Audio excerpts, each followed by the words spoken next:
I guess everybody could hear me now. Okay. God, John been a moment silent prayer and previous to pledge to listen to the flag forward.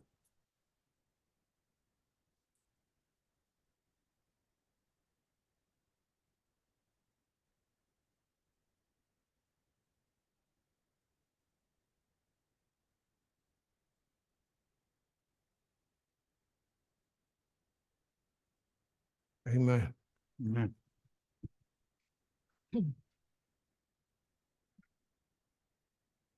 Allegiance to the flag of the United States of America, to the republic for which it stands, one nation, under God, indivisible, with liberty and justice for all. All right, tonight's on the agenda will be, county manager has a presentation update on the budget. Yes, sir. We're gonna go through the slides real quick.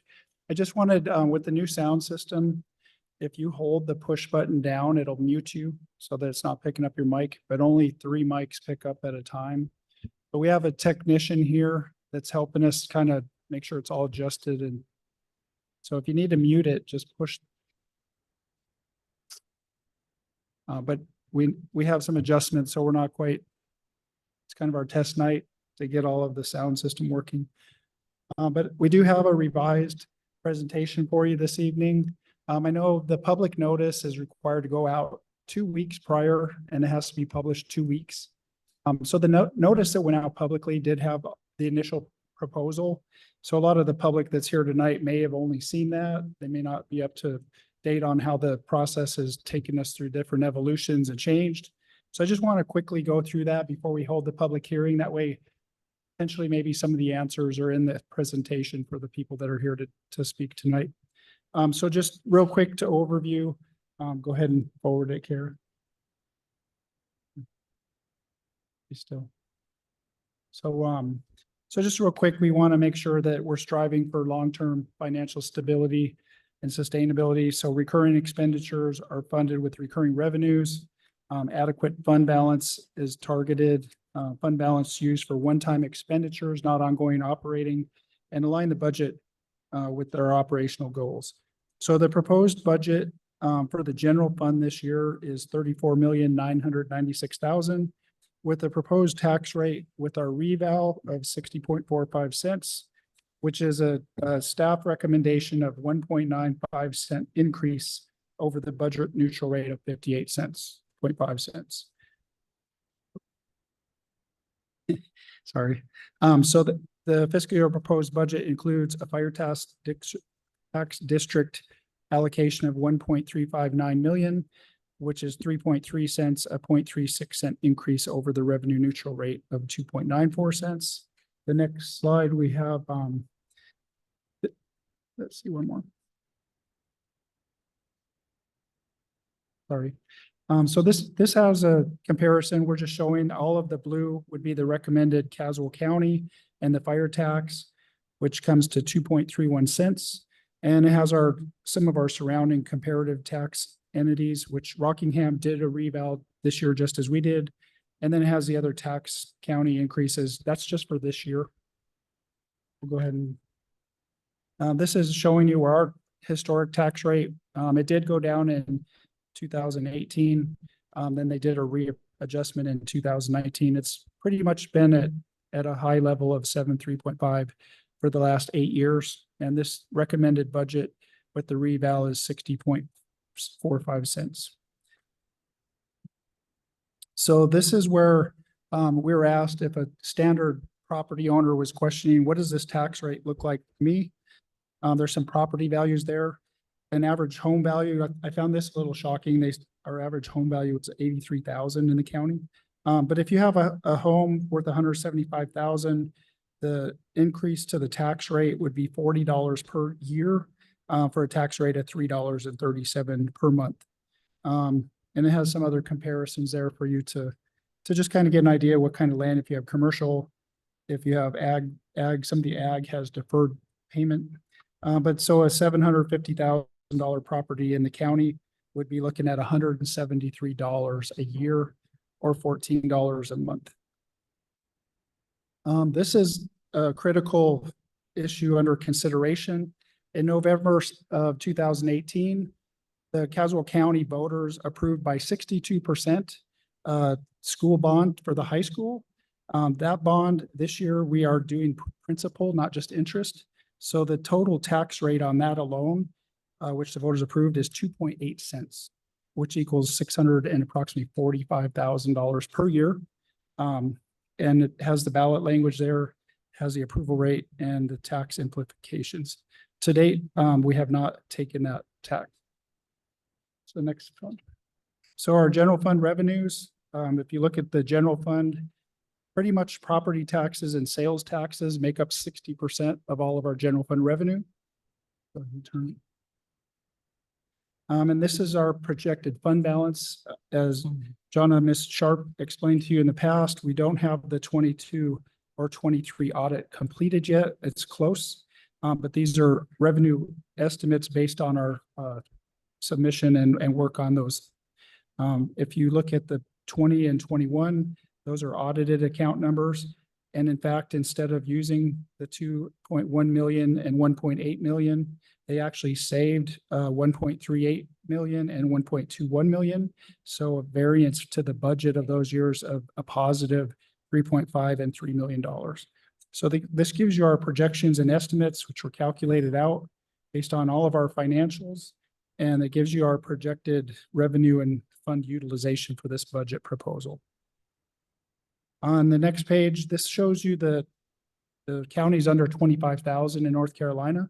This just gives you their statewide average for all of their fund balance, which is 48% average, and Caswell County is presented in the green. So we're approximately in line with other counties where we sit. So our general fund expenditures, and usually when you work with staff and we go through the process, it's important to have a good grip on the revenues, but it's critical to understand where our resources and allocations going.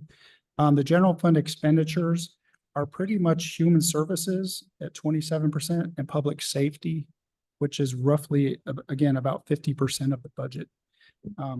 Next slide. By category, I'm trying to kind of just give a brief overview, not detailed. We could come back to these later in the budget portion of the meeting. But so roughly, if you look at that, 54% is salaries.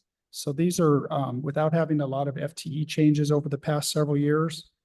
This is where over half of our budget lies. So in reducing expenditures, the biggest category is salary. Okay, so the tax. Next on our changes to the tax district. Mrs. Sharp last time, she presented to you that $31,500 that was in the general fund and being transferred to the fire district. We've moved that and suggested a 30.36 cent adjustment, which would give an additional revenue of $142,000 to the fire operations in the county amongst those 10 districts. The solid waste contract is before you this evening. The calculated fee increases, it costs an extra $182,000 across all fees and costs for a total of $1.8 million for solid waste. Go ahead, Karen. The special appropriations. So this has all of our historic appropriations. The Milton Renaissance Foundation didn't happen this year or isn't going to happen this year.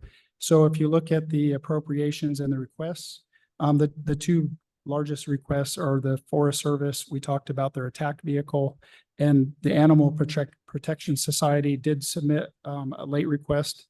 The April 1st deadline, I received that on May 15th. And so the recommended in the green are the recommended allocations. And then if you look at the next slide, the total budget, this is by fund. So if you look at the ones that in red are reductions to those department funds and those line items. The family services, the emergency telephone fund, and the property tax fund have all gone down quite a bit. And the ones that are proposed and the additions are in black. So that shows you just where we are overall. Gives you a total on the proposed. The adopted budget in 24 was 38 million. The proposed is 41 million. When you're talking aggregate numbers, this doesn't include transfers, so carryover, some of the interdepartmental transfers, other outstanding obligations. We can get into that in more detail later. Ms. Sharp is here to help with that. So the next slide, this is the commissioners had asked what are some ideas to go tax neutral, to just collect the tax neutral rate. To do that and not have any tax increase on the ordinance, we would need an additional fund balance of $448,000 to be budget neutral. There are options of employee raises at 2.5% or 2%. And to be equitable, there is the option to eliminate all the additional special appropriations back to their 24 allocation. That would only give you an additional $39,950. So I just wanted to overview those real quick, in case the public hadn't heard any of this or hadn't seen it. These things are all on our website. Our line item budgets are all phases through this process are on the website, including our expansion requests, all of our contracting. And I think that's it. So we'll get back into this on item 14 on your agenda, after the public hearing. So I'll turn it back. You had asked that either the attorney or I or the. Well, we're gonna go into a public hearing here, the most going public hearing for this year budget 2025. Hey, folks.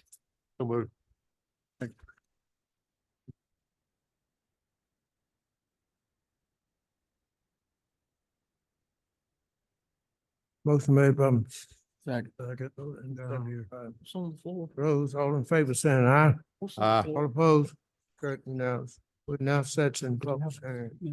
And I guess I didn't know what was on the floor. I did not vote. What was that?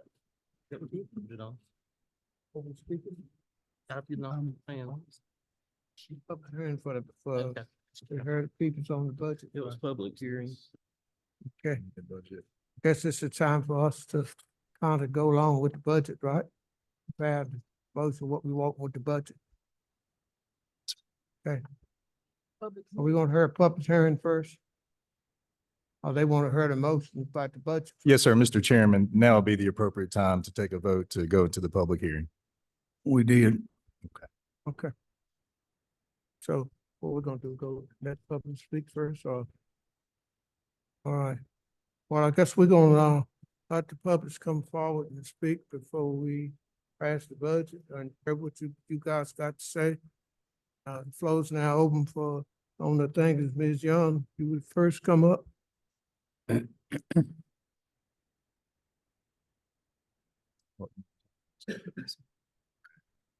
better, boy. Call that out. Okay. Better than I can. Mr. Chairman, Yeah. Mr. Chairman, 1 minute. If I could read the public comment section before we start the public hearing. So each speaker will speak from the podium and begin their remarks by giving their name and stating whether or not they are residents of the county. Comments will be directed to the full board, not to an individual board member, staff member, or the audience. Speaker comments are limited to a maximum of 3 minutes during the public comment period. At the conclusion of 3 minutes, each speaker shall leave the podium. Speakers may not yield any of his or her time to another speaker. Speakers must be courteous in their language and presentation. Personal attacks will not be tolerated. Speakers may leave written comments and/or supporting documents, if any, with the clerk to the board. And the Board of Commissioners or the administration will not provide responses during the public comments period or the public hearing period or in the same meeting.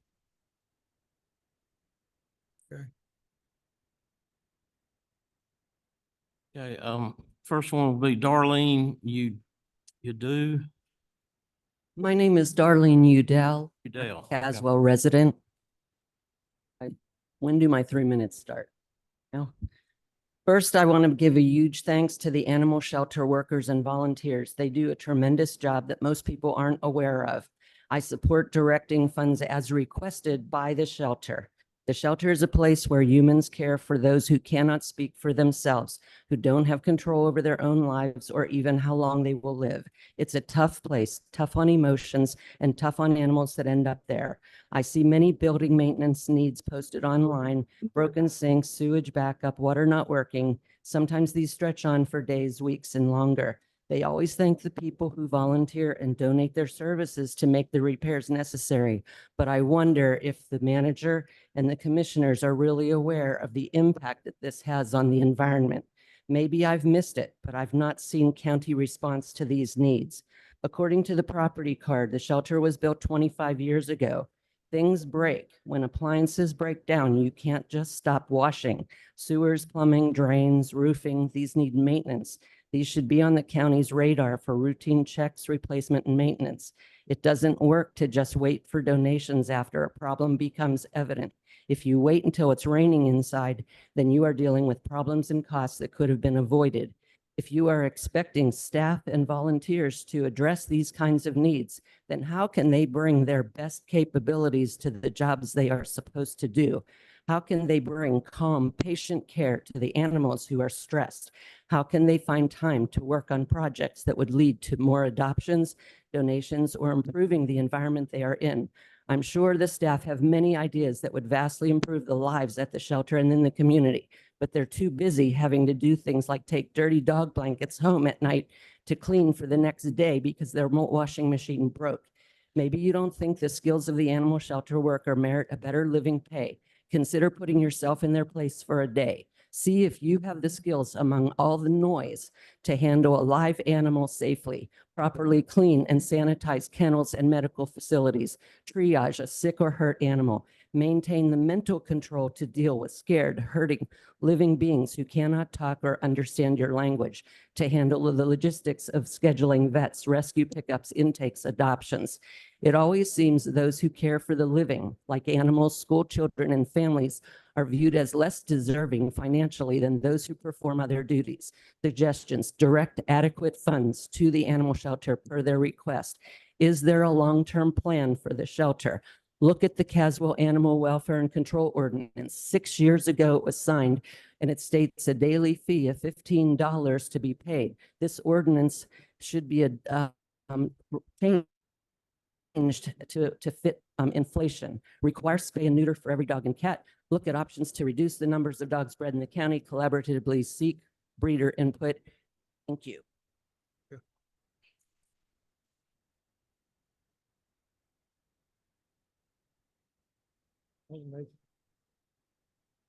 Shannon Moritz.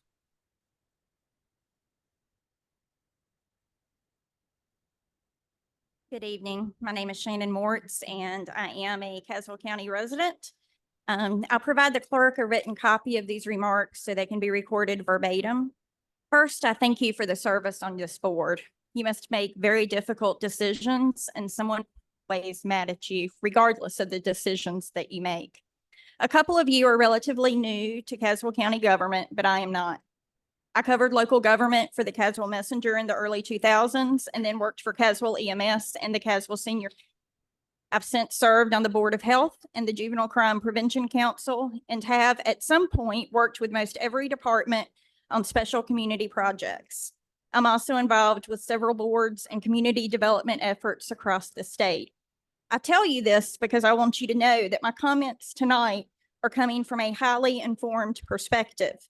Yes, I am a voting Caswell County taxpayer. I've watched Caswell lose out on countless funded opportunities because we lacked the capacity to take on the project. I've watched tons of dedicated county employees leave, and the ones who stay work twice as hard to make the best of the limited resources available. I've often heard it said we should run the county like a business. But any successful business owner knows you have to invest in your business if you want it to be successful. If we want to attract industry, we must invest in water and sewer infrastructure. If we want to capitalize on other funding sources available or leverage partnerships with others across the Triad, Triangle, and Dan River region, we must invest in the people power to make that happen. We're just kicking the can down the road is a phrase I've heard a lot over the past several years.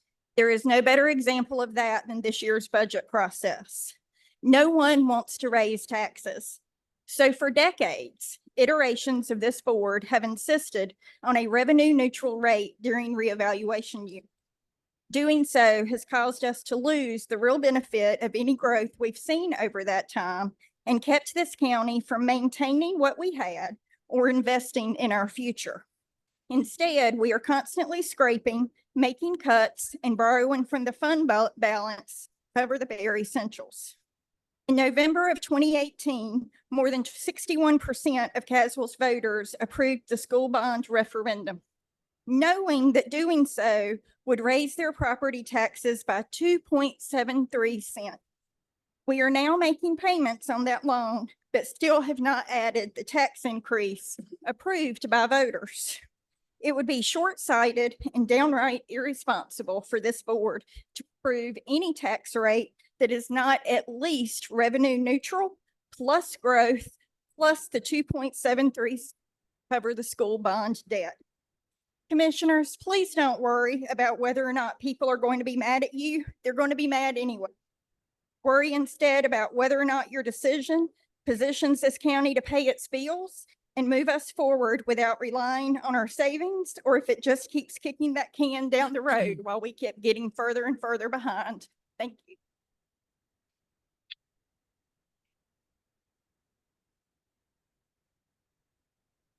Y'all have to help me. For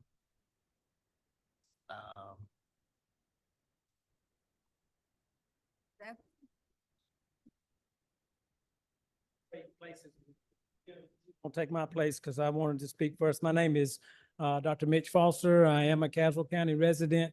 And I did send, I think, all of y'all a copy of some information regarding the animal shelter. A couple of things that I do want to point out to you. I mean, you do have a requirement to have the animal shelter, and it's got to be run by somebody. So what I'm coming up here to tell you is what we're currently doing, we cannot continue to do. Currently paying our staff about $11 an hour. And that just, we've lost over 31 employees in the last year and a half. And that's with a staff of 7. 31 employees over the last 18 months. And that obviously creates a tremendous amount of stress. And it increases our overall operating costs because, as you well know, you got to train the next person. We can even get that one trained. We're looking at replacing and staffing another one. So I implore you to really strongly consider trying to help us save the county money, because the shelter itself, like I said, can't sustain the operation that we're currently doing. And the other thing, you know, that I pointed out in that operation, one of the, if the county decided to take it over, you're going to increase what you're spending by over $100,000. So it's a tremendous win-win for the county, the commissioners, and the animals to partner with the shelter. And one of the big things that we can do that you will not be able to do is fundraise and get donations. This current year, we've had close to $150,000 in donations to help support and run that shelter, which you will not obviously be able to do with the county running it. So there's a tremendous benefit in having the Animal Protection Society run this shelter. There's all, and what we're asking for is about $20,000 to help raise the salaries about $2, $13 an hour. We can't even hardly keep anybody at $13 an hour. There's several other repairs and maintenance that we've got to have. Like I said, that building is very, very old. We're hoping to continue to get more donations to help with those repairs, but we really need some additional money, because if we don't, the shelter is going to just continue to deteriorate and deteriorate. And then again, the county will have to spend more money somehow to help us out of that. So I appreciate everything you've done. I know and understand it's a real difficult situation when we start talking about taxes. We're looking at about $45,000 from the county. The 25,000 for repairs and maintenance, it's just a one-time.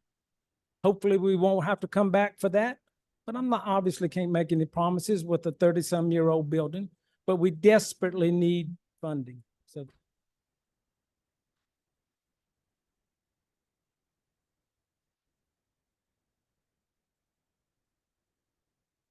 Melissa Jeffries.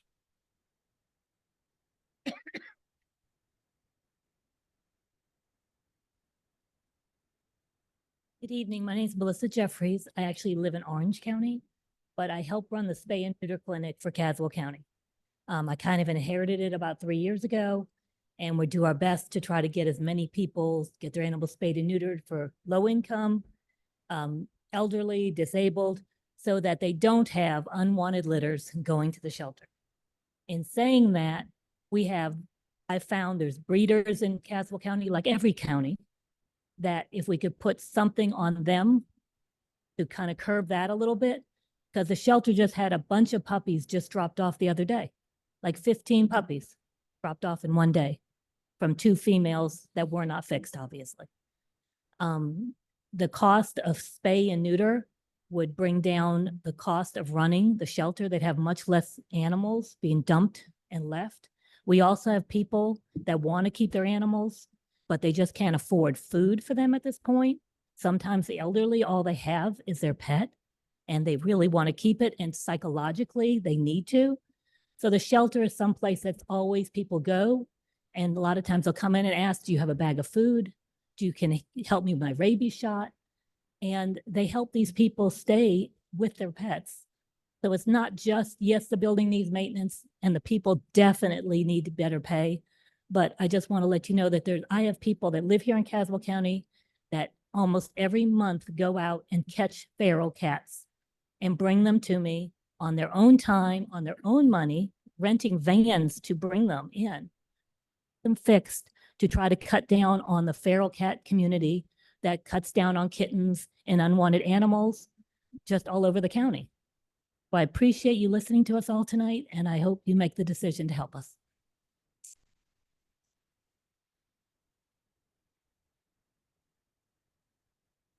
Trish Donahue.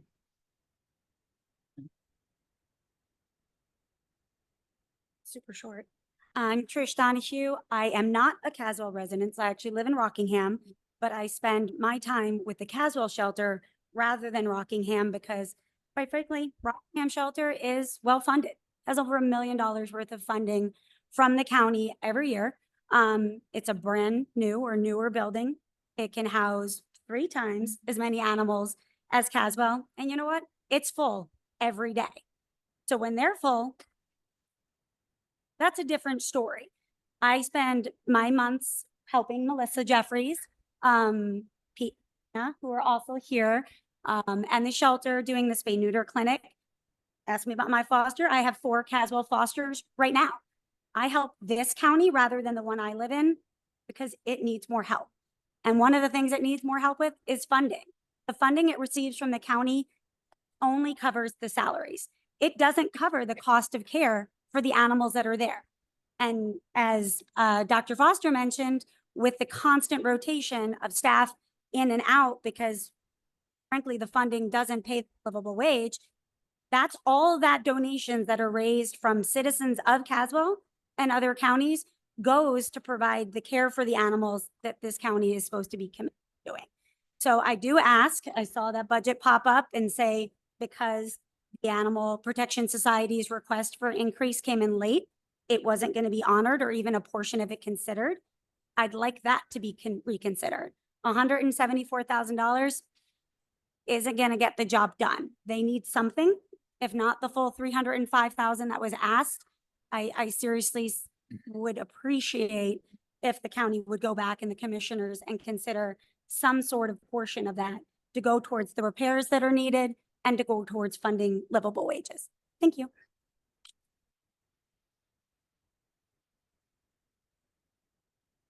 John Cochran.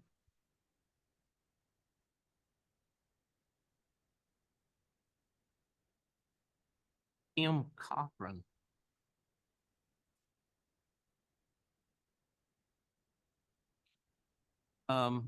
Brigitte Van Prague.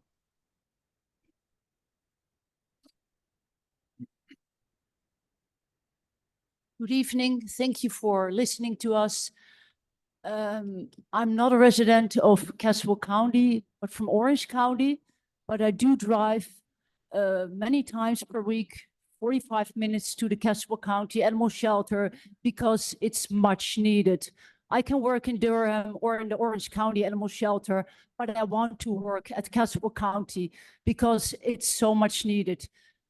Usually when you have a business or a store or a shelter, you have a list what you want to have, nice to have. We are already happy with a list what we would need to have. That's the basic stuff to help these animals. It's not their fault. Euthanization is not the solution. These animals are brought daily, like my colleagues already said. Sometimes it's 15 dogs per day, sometimes 4. It's every day, always animals. Animal control this afternoon, they drove back and forth. Even before closing time, they're coming again, and we take them all.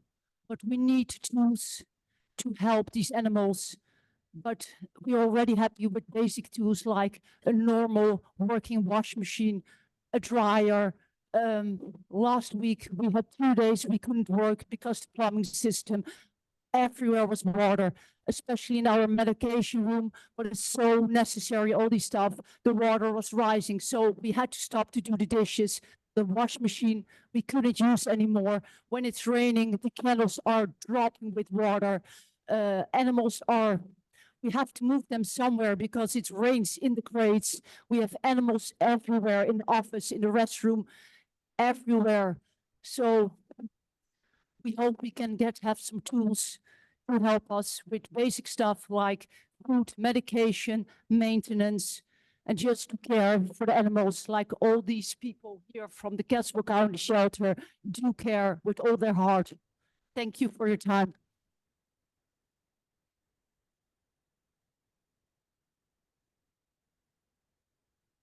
Angela Hernandez.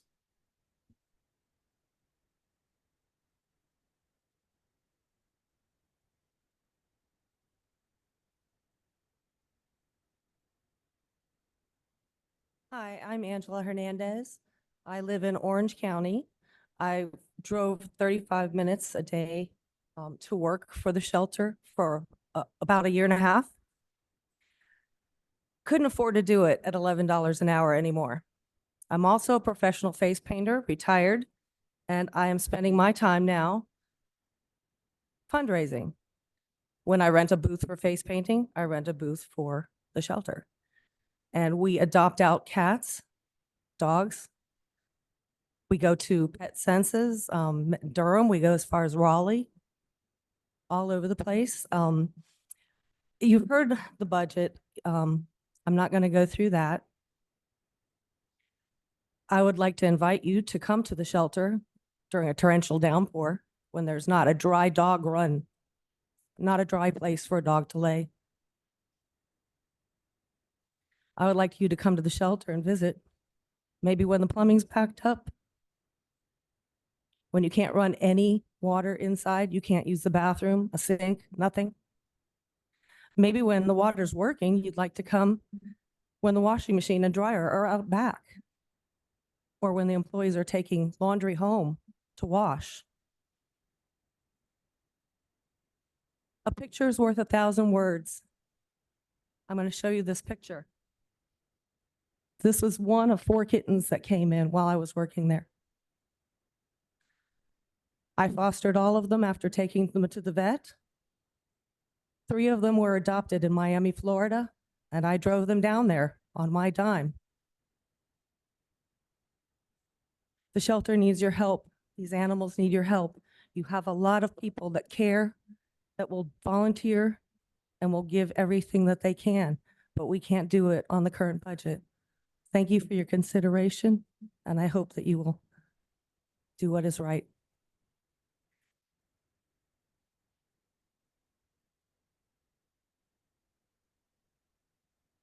Male battle.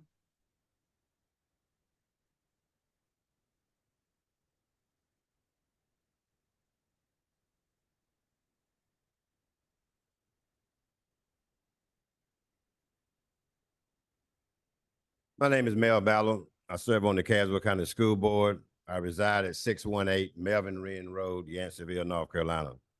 Two short items I'd like to. It's my understanding that you were informed that we were going to ask to put air conditioning in Stony Creek School. That is not correct. Stony Creek School needs it. It's 60+ years old. It's the oldest school that we have, but we did not request that for capital outlay. What we are requesting most needed for capital outlay are the boilers at North and South Elementary. Both schools are 32 years old. And I know that you have pictures of the problem especially at South. And just this past week, the chillers went out at South. So we're facing an uphill battle in terms of replacing those boilers. And we definitely need your help to assist us with the boilers and the chillers, especially at South School. Thank you.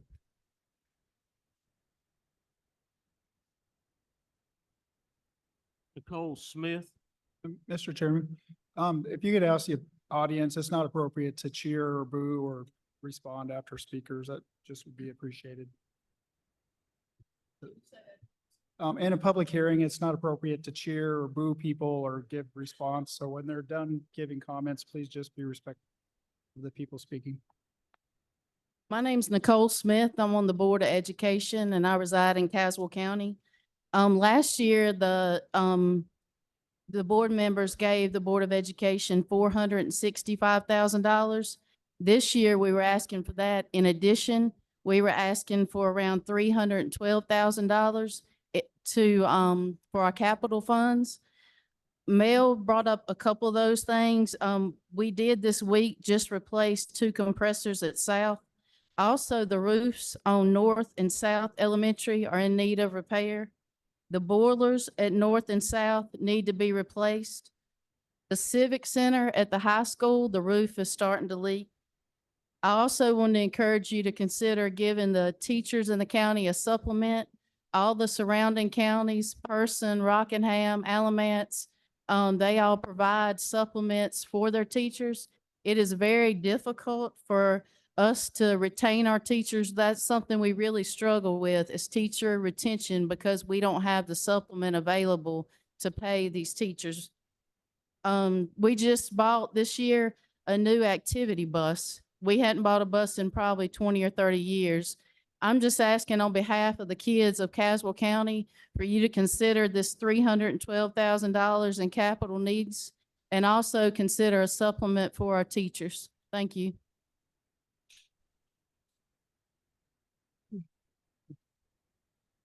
I'm back to Mitch Foster. So Jennifer, you want to speak now?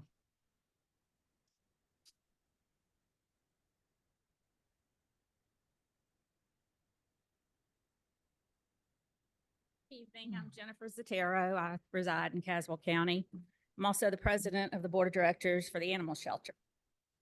So I just wanted to give you all some information about the animal shelter. You might not know. APS has a stellar reputation in the rescue community. Rescue pulls from our shelter because we know our animals and we care for our animals. We also screen our adopters so our animals do not end up in a situation like where they came from. With a stellar reputation also comes community support, donations, and volunteers. We have so many amazing volunteers who help our shelter. All legal work, adoption events, fundraisers, social media, keeping, payroll, as well as many other administrative duties are all done by volunteers, not shelter staff. Since we do not have a vet who comes to our shelter like many shelters do, volunteers transport our animals back and forth to veterinary appointments and to spay and neuter clinics at their expense. Volunteers transport animals to other rescues, sometimes several hours away at their expense. Volunteers walk dogs, socialize with cats and dogs, and even take dogs on adventures to get them out of the shelter environment for a little while. Volunteers perform maintenance on our aging facility. Volunteers bring hot dogs, hamburgers, pup cups for our animals as a treat, once again at their expense. Volunteers run the Caswell Friends Facebook page. They assess dogs, They also promote them to rescues. They even cook and feed all the animals in the shelter at Easter, Thanksgiving, and Christmas, all at their expense.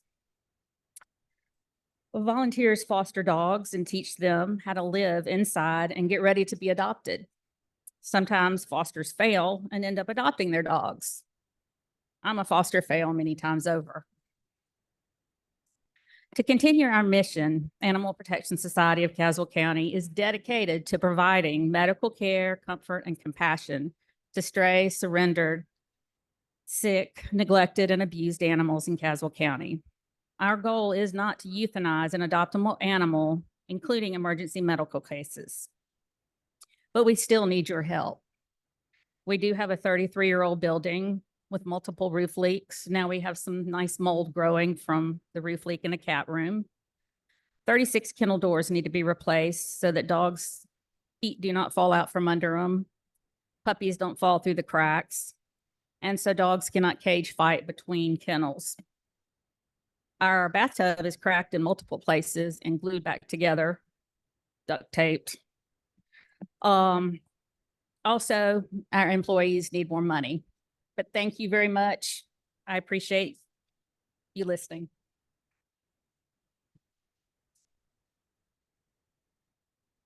Amy Frederickson.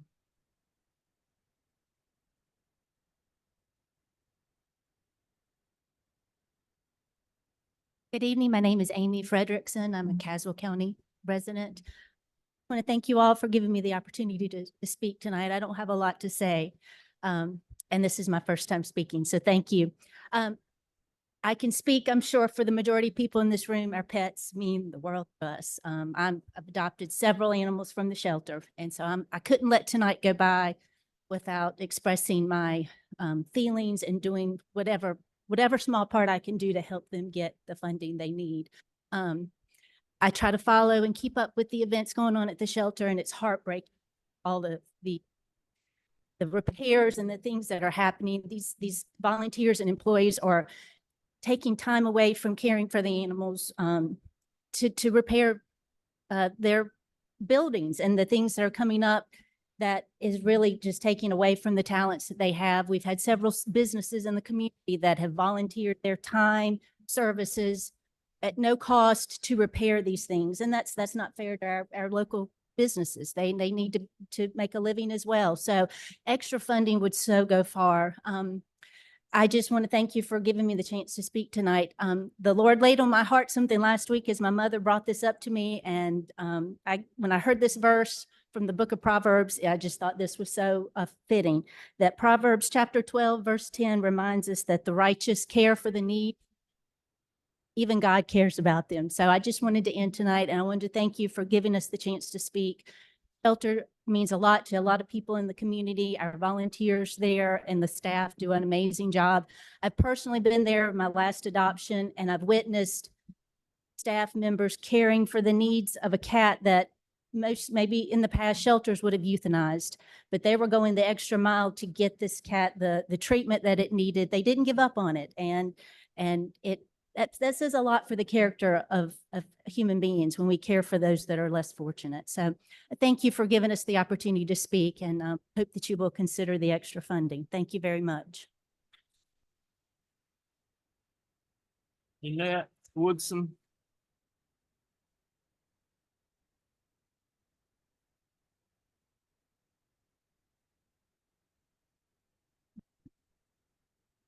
Good evening, and thank you for the opportunity of giving me a chance to speak. That was my daughter, so I'm very proud of her. She has adopted, I think, about 4 pets from the shelter. So as you can tell, it's very dear to our hearts. So I come before you tonight to speak on behalf of the Animal Protection Society. I think they do a great service for the Caswell County citizens. They do a job that not many of us would want to do. I know I couldn't do it. Take in the wounded and the stranded and the so many animals that are just in sad shape. And I just admire them that they can do that. So many of our animals, and if we lived in a perfect world, maybe we wouldn't need that people would get their animals spayed and neutered. But as you know, we don't live in a perfect world. And so we have many people that neglect to do that. So I think we're going to have to step up and take the challenge. As I said, they provide foster care and they just do such a great service for the county. I know many of our citizens donate. I know I do. I donate supplies, food, and monetary donations. So I don't mind doing that, but I would like to see our county do more to support our animal shelter. As I said, they do a great service for the county. Thank you.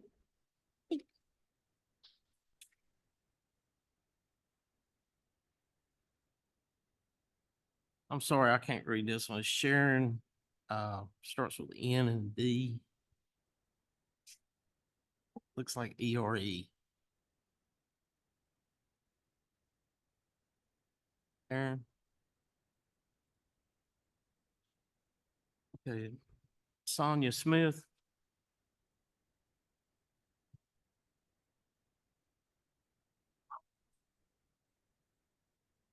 Yeah, are you Sharon? Sonia, okay.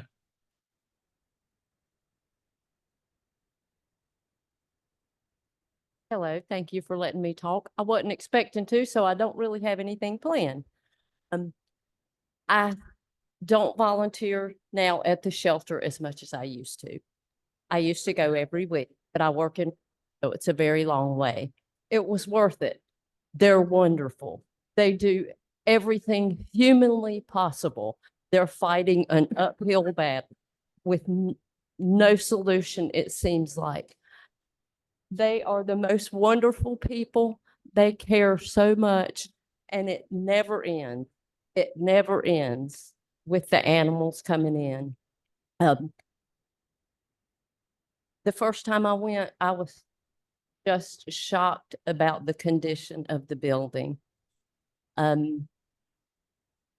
People try to talk me into going to Orange County.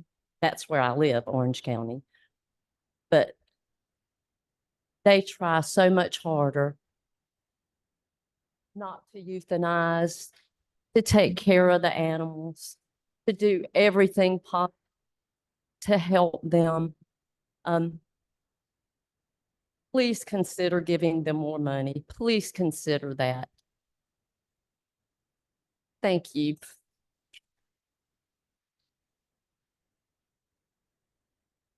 Chris Vidal.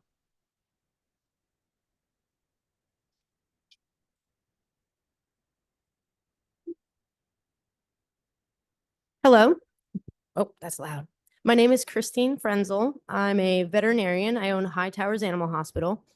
The staff at the shelter is amazing. They work incredibly hard and they deserve more money. I'm going to keep it simple. You guys have heard this.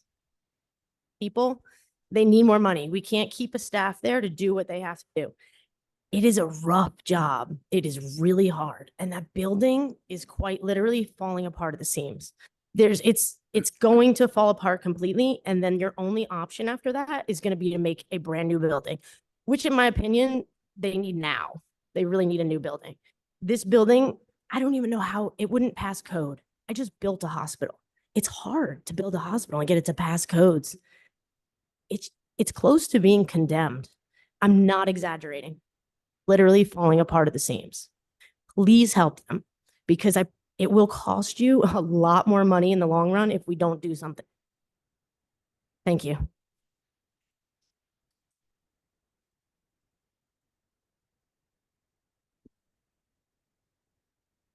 I have no idea. CHROP.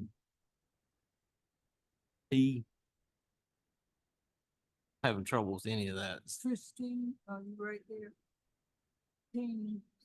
Christine, I think. Starts with the F. Am I missing anybody? Christine. Stop a few play.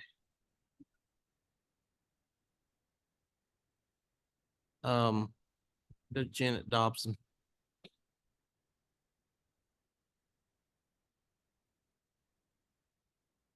Hello and good evening, everybody. I'm Janet Dodson. I'm a Caswell County resident, and I'm also on the board at the APS Castle Animal Shelter.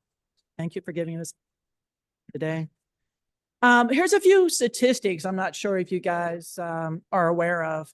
So earlier in the year, Susan Pendergraph retired. You guys probably know Susan. She's been at the shelter for 24 years. And so in her retirement party, some statistics that came up, and it's amazing to see just the impact that the shelter has had in this community. Did you know that there was over 75,000 animals admitted to the shelter since 2003 to 2023? That's a lot of animals for this county. And of those, 46,602 were adopted. And we have 1,452 were reclaimed. And we have worked with various rescue groups all the way from New Jersey to Virginia to North Carolina, Maine, and beyond, helping these animals, placing animals, getting them out of here, finding them good homes over those 20-some years. And we also have a foster program as well, as some of the folks have mentioned. And for the community, we offer rabies clinic. Melissa's already talked about the spay and neuter program, which typically takes care of 50 animals a month. So that's 500 to 600 animals a year. We also do adoption events. I personally coordinate the adoption events, and all the cost comes out of my pocket.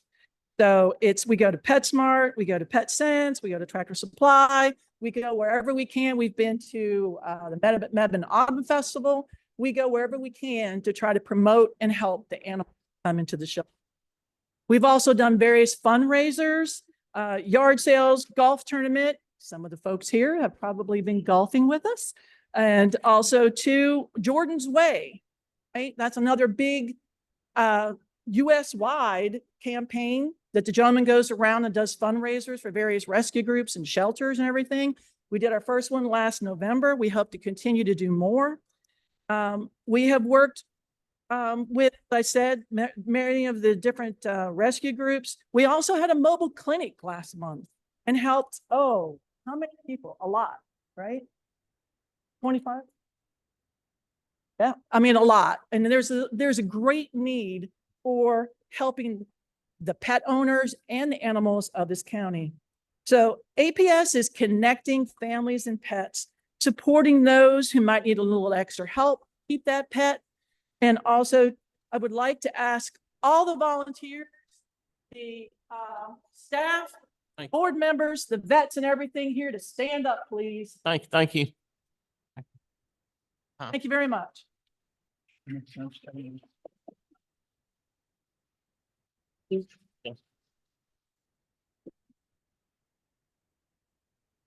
We need a motion to come out of. Mr. Chairman, if you could just ask if there's anyone else that would like to speak during the public hearing.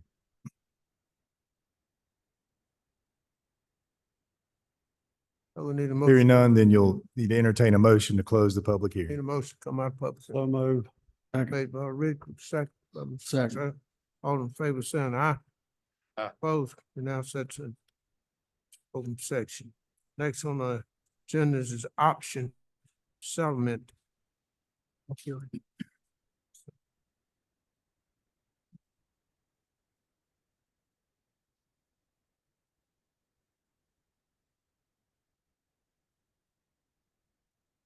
right. Thank you, Mr. Chairman. Thank you for having me here tonight. Amy Andrews. I work with the North Carolina Association of County Commissioners, and I have had the pleasure of working in Caswell County over the last couple projects, including the management of your opioid settlement funds. I have a presentation here tonight to give you an update on the state of the opioid overdose epidemic, some specific applications in Caswell County, and then the results of our opioid advisory committee's work over the last several months and what we recommend for funding in the coming. As a review of the opioid overdose epidemic in North Carolina, you can see on your screen some key facts. Over 36,000 North Carolinians died between 2000 and 2022 of drug overdose specifically related to opioids. Caswell County, we have reported 26.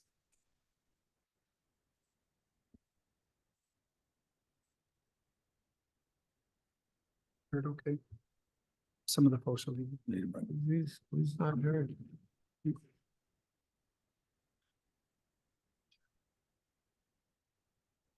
All right, can we hear me? Okay. All right. Yeah, go back one, please. Thank you. So yes, we had 26 deaths in Caswell County over the last 5 years related to an opioid overdose and 59 emergency an opioid overdose. And those are just the ones that we know, and we know that there are going to be people outside of that who are reported, and we know that any of the incidents impact people in their communities, in their workplaces, in their families, in their lives outside of the individual. Next slide, please. As a result of the opioid overdose epidemic, several county attorneys, several state attorneys general, and other legislators on behalf of governments sued opioid manufacturers and distributors to seek to abate the opioid epidemic. The result of that lawsuit, $50 billion was awarded and distributed across the states, with awarded in installments between 2022 and 2038. North Carolina is receiving just over 1.4 billion over that timeline. And as a result of the settlement, they have decided to divide 85% of that fund across the counties and a handful of municipalities. 15% will remain at the state for programs and for fund management. That results in Caswell County receiving, over that 16-year period, just over $2 million. These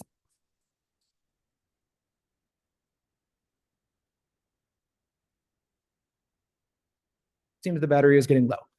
These funds must be used specifically to abate the impacts of the opioid epidemic. We can use them in a couple different ways. So the funds in North Carolina are governed by the Memorandum of Agreement. This is something that was in concert. Okay. This was written in cooperation with the Department of Justice, with other state bodies, and was approved and passed by the state of this county, all counties across the state, and municipalities. They provide a list of high impact options that we can use to try to make life better for people impacted by the. Would you rather sit this mic? Sorry.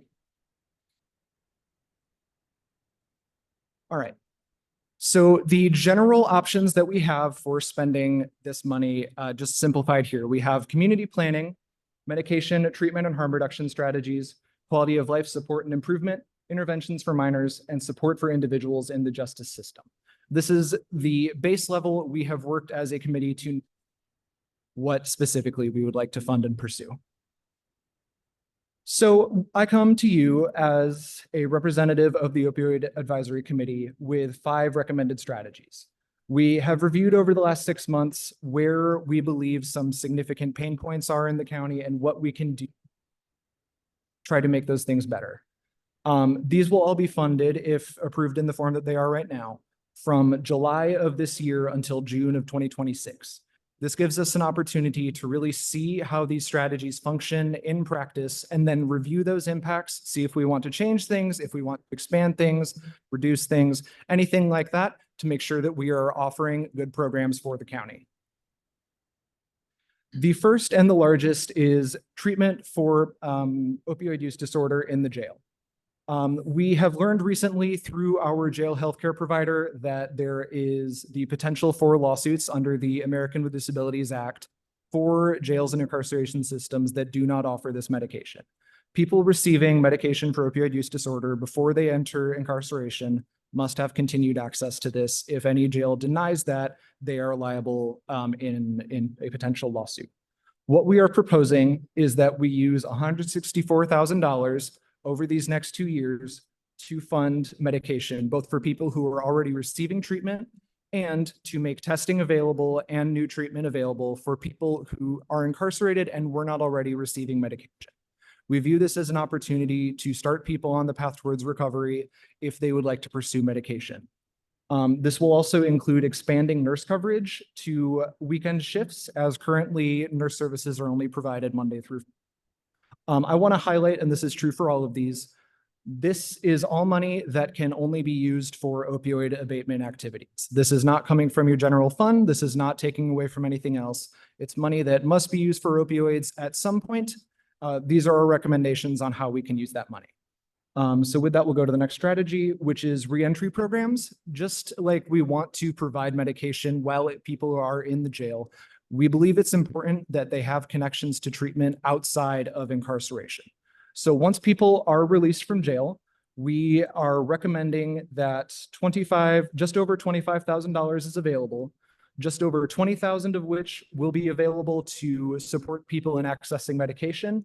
And then 5,000 will be for the Starting Point Rural Harm Reduction Coalition. They are a group that has been working a lot in Alamance and Orange County and has been providing a lot of support to people in accessing treatment.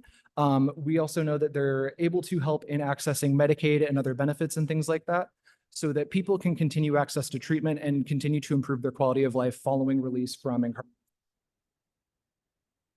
The third recommendation is for a syringe service program. The majority of this funding will be used through the solid waste department. They are planning to build and maintain safe, sharp disposal boxes at 4 fixed sites attached to current solid waste disposal sites. These are just going to be big bins that people can deposit their sharps so that the community does not have as much needle waste going around, and so that solid waste employees are safe when they're working at these sites, so that they do not run into errant sharps and other needles. We are also allocating another 15,000 here through Starting Point Rural Harm Reduction Coalition as an opportunity for them to work in the community to provide connections to care and to education. So if people like a connection to treatment, they have that available. They also offer a variety of services, including naloxone or Narcan, harm reduction supplies, and education to individuals and to their families on how to maintain quality of life, to access treatment if they'd like, other care, and safety education. All of these services are available both to individuals and their loved ones. We think it's important to get naloxone and Narcan in the hands of people who are near people who use drugs. We know that we know that naloxone saves lives. It's important to have access to that in the county at a community level. So with that, we are recommending $42,000 for solid waste, most of which will be for the construction of these fixed sharps disposal sites. The other 15,000 will be split over the 2 years for Starting Point Rural Harm Reduction Coalition to cover their services and operating costs. A lot of the supplies that they receive, including their Narcan and naloxone and other things like that, come through donations from fire departments, through health departments, EMS services, other places like that. So it is a good opportunity to expand their capacity and connect with people in the region. Our fourth strategy is early intervention. This is a program proposed by Piedmont Community College. We are asking for $70,000 to fund a part-time position, which will seek out individuals, children and adolescents under the age of 26, who may be experiencing an opioid use disorder or a mental health issue in Caswell County schools. That should say Caswell. And it will help connect them to interventions and treatments that may help to avoid long-term problem use. We are also offering trainings to trusted adults and to support these children and adolescents. So this can be for parents, for teachers, other caregivers, other trusted adults in people's lives, so that these adults are equipped to identify and support children in need for this kind of intervention. The final strategy is collaborative strategic planning. This is meant to enhance our community engagement efforts. What we are recommending here is just $6,000 to be spread over the 2 years, which can be used to provide refreshments at meetings, to hire speakers or seek out space rental, do other things like that to help bring in the community to interface with what we would like to hear what they would like to see us doing, and to also just hear from more perspectives. We believe it's important as we look at any of these efforts to ensure that we are hearing from the community and reflecting what the community wants. So this is meant to be both our annual meeting covering the status of the opioid epidemic and what we're doing to respond. At this point, I would like to recommend that the floor be open for public comment so that we can hear from the community. We have also invited representatives of Milton and Yanceyville if they would like to provide their input. We believe this is an opportunity to hear more voices and hopefully bring more people into the committee in the future month and the future years. So with that, I'd like to recommend that you open to public comment. Thank you. Thank you. Any board member have any questions? Yes, I have one question. Go back a couple slides. Well, right there. No, wait a minute. Yep. I saw one there a while ago that said Person County School. Yes, that was an error. This is for Caswell County Schools. Yep, we'll be here. That was that was my bad. Thank you. Apologies. Jamie represents a lot of the counties that are getting opioid monies. And the presentation last week, I think it was, Yep. was in Person County. Yep, I helped to facilitate an annual meeting last week in Person County, so I used several materials. This was an edit I meant to make that I forgot to do, and I'm sorry for that. Mr. Andrews, what's the total dollar amount for the 5 options you have listed? Sorry, can you say that again? The total dollar amount for those Yes. 5 options you have listed. So the total for those 5 is about $334,000, I believe.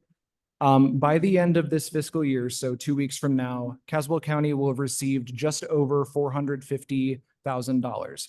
We designed these strategies to reserve a significant amount of that for future programming. So the total of what we're recommending here is about 72%. That 28% can be reserved and expended in future years, in addition to what you will keep receiving. Like I said, you are going to receive $2 million between 2022 and 2038. You've received about a fifth of that so far, so that dollar amount will keep growing. But these are the high installment years. This is when you're getting the most money at one time. So we thought it was a time to try a lot of things and see what works out well. Well, that was my next question. Was it equal installments? It's No. not. It's not. So the largest fiscal year for installments will be this year. I forget the number off the top of my head, but between 22-23 and 23-24, you've received a total of just over $450,000. So a little over 20%. Am I Yes. correct? Right around 20%. Yeah. Okay. Thank you.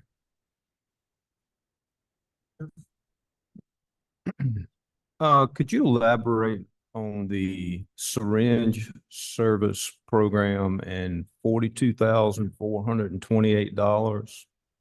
Sure. So the $42,428 will be for the solid waste department.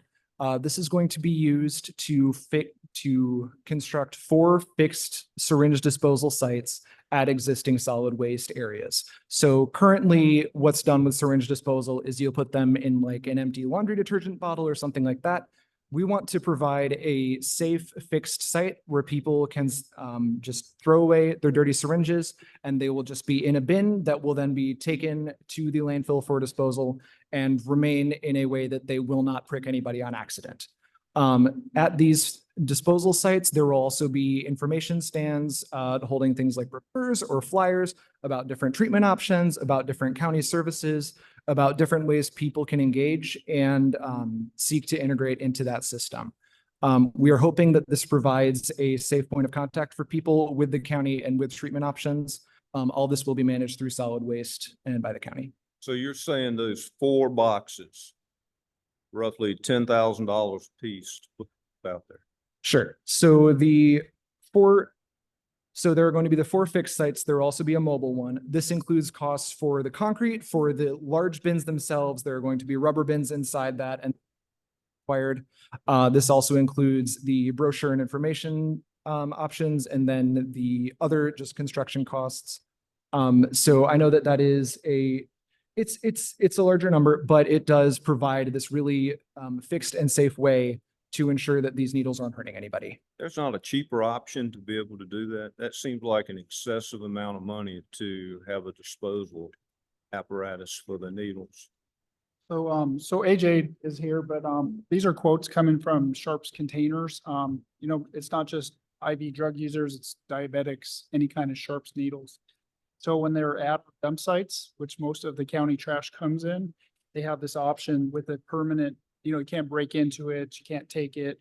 And there's industry standard. They're large, like 50-gallon type disposal units so that you don't have to empty them all the time.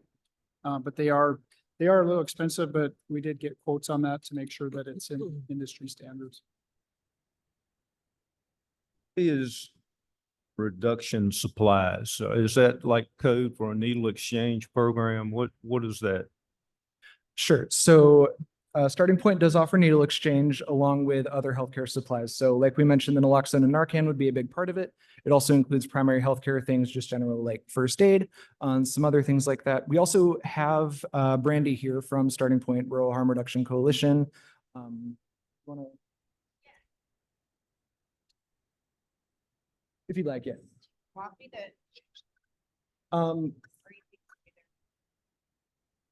So we have a variety of resources. I'm curious what you'd like to see or hear about from Brandy too. She's knows it much better than I ever will, so happy to pass it her way. Well, you were addressing the needle exchange. You threw a lot more behind it, but basically, are you using this money to buy needles to give them out and provide fresh needles for dirty needles to the drug addicts? So needles and a lot of the safe use supplies will be coming through donations through health department, CMS, places like that. So it's yes. Yes or no? Sorry? That's a yes or no. I mean, will you be supplying it?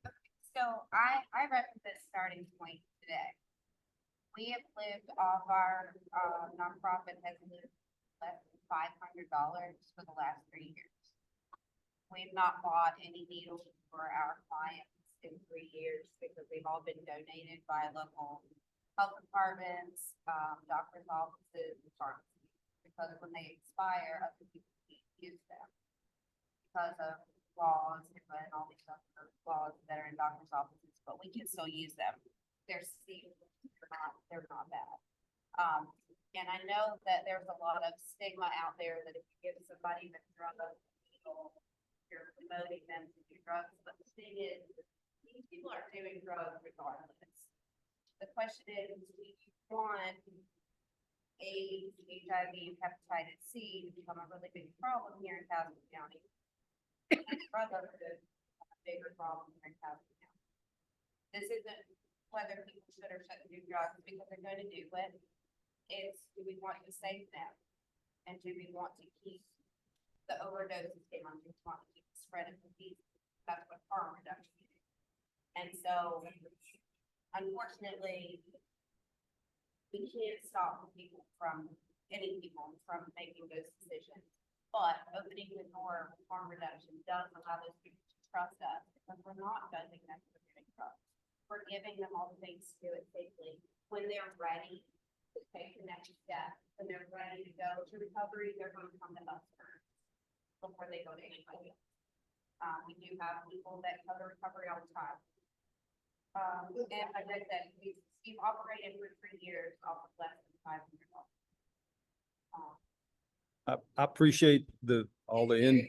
Work. I have a bag here. I'm not going to show everybody right now, but I appreciate it.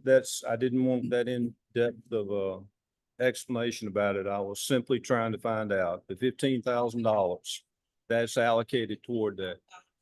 This is a discussion about how we spend limited amounts of money that we have, and we need to try to allocate it as it is best serving the community of Caswell. So I'm trying to figure out exactly what we're spending on needle exchanges versus the next issues that I'm talking about here, because we only have so much to go around.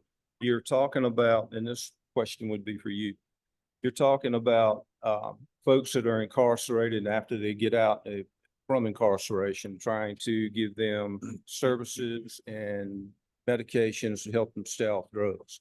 What about the other people in the community that may be struggling with no insurance? They don't qualify for any government programs, but they haven't gotten in trouble with the law yet. Why would they be excluded from this program? Why does it have to be something that has been in jail? Why can't we open it up and prevent these other people from going into that lifestyle? Because a lot of times what happens with these folks that are on these addictive substances, they start out and they first can afford it, and then they get in over their head and they're addicted, and they'll steal or sell their own soul for the next fix, and then they steal to get that drug. Then they wind up being in the system and they're perpetually in it once they get in there.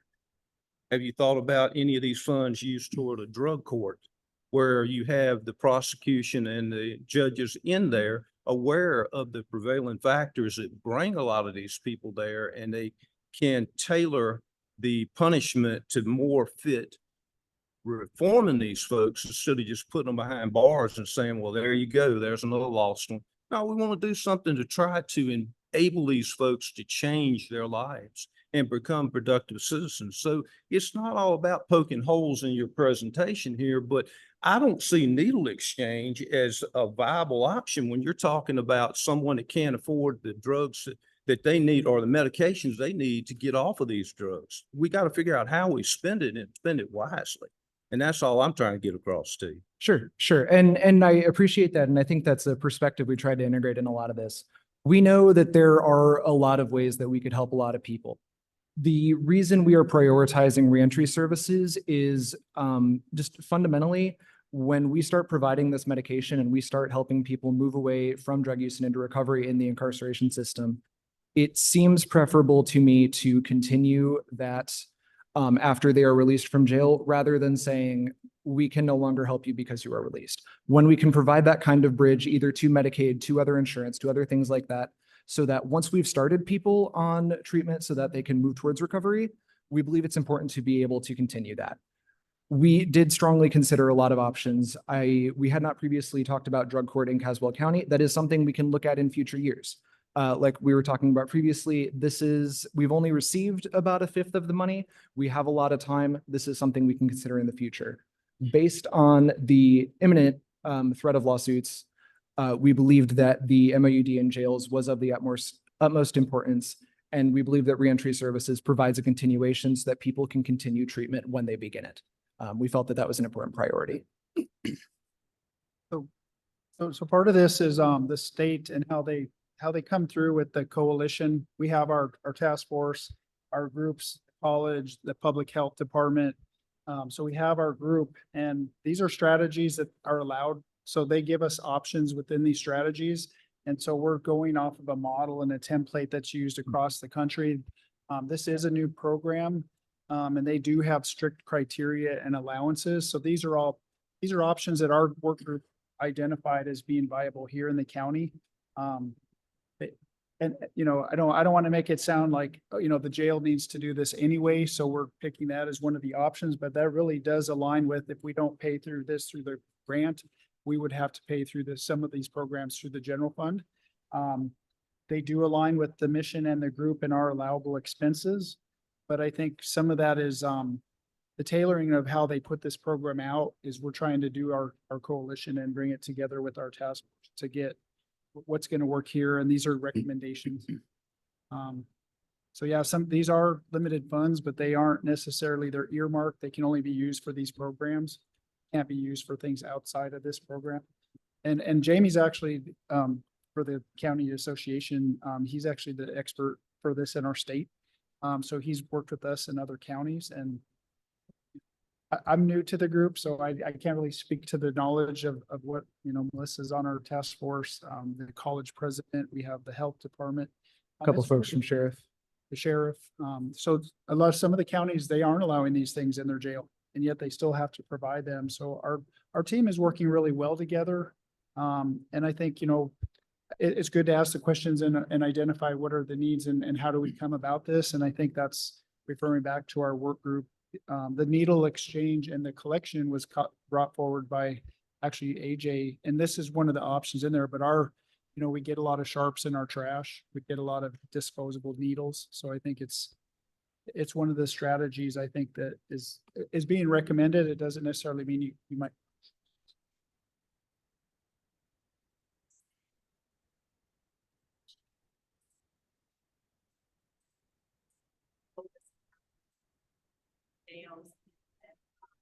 How this is aligned perfectly because otherwise lawsuits.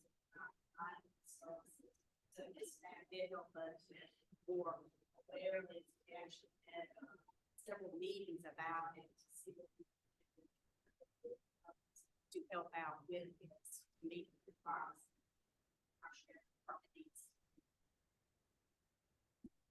Mr. Mazaros, that's what you were talking about in prior meetings with adding the nurse for the jail and the fact that get into potential litigation issues we did. Yes, So sir. that's the one leg of the presentation here that's pretty much a no-brainer.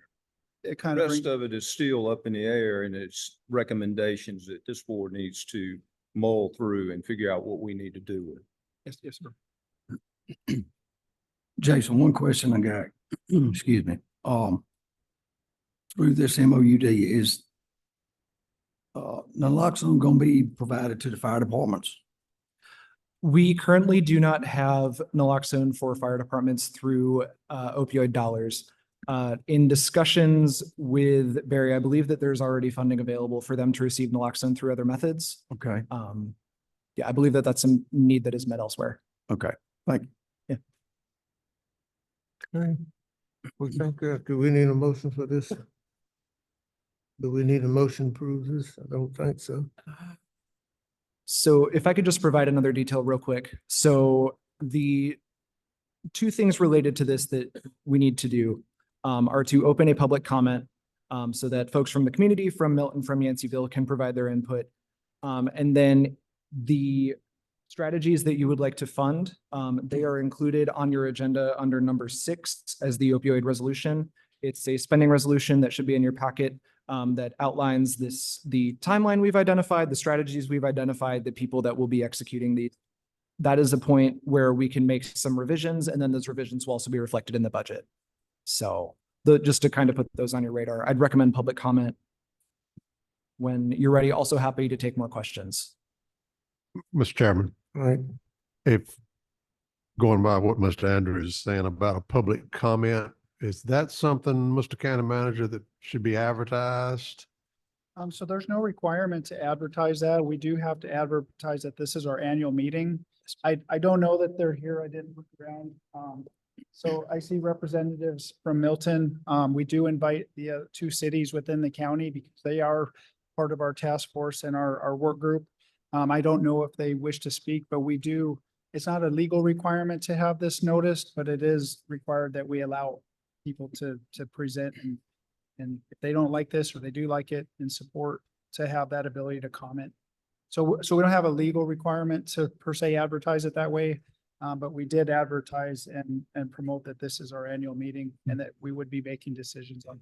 We got a resolution we got to approve next. Yeah, but only thing, Mr. Chairman, if we're asking for public comment, if it wasn't advertised as such to the public.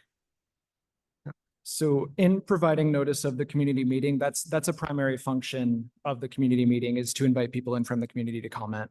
So I know sorry? And it was advertised to that effect. It was advertised that way. Sure. Yes. Okay. We need to advertise before we pass the resolution. Well, they said it was advertised.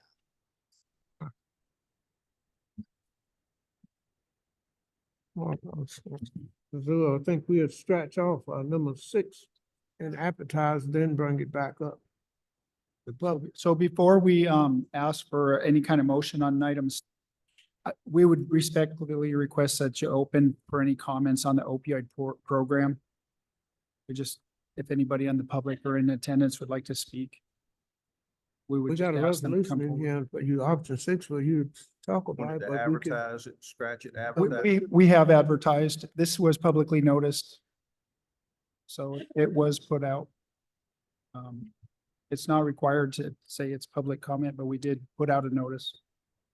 Well, I, for one, before we make any kind of move on this to vote on it, I'd like more time to look at what's been presented. That's a whole lot. we'll thrown just at skip us. 6, table 6.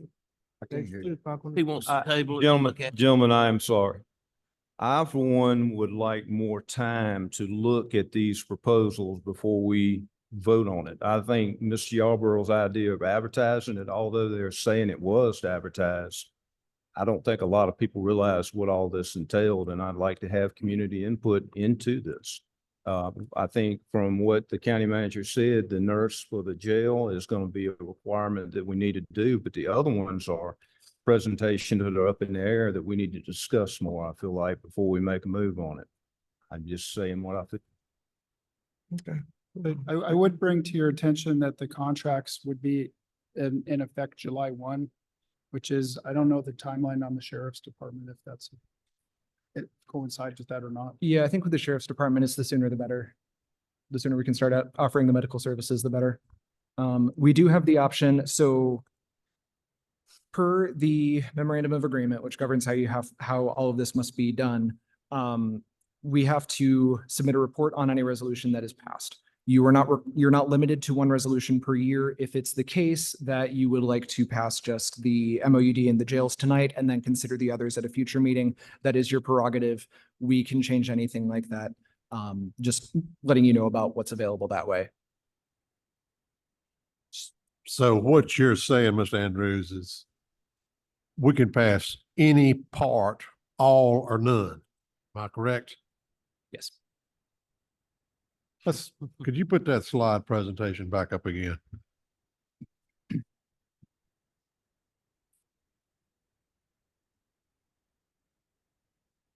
All right, scroll on back to where he started where he started with the 5 ways to spend this money this year. You could go back to the first one, I think, was with the sheriff's department.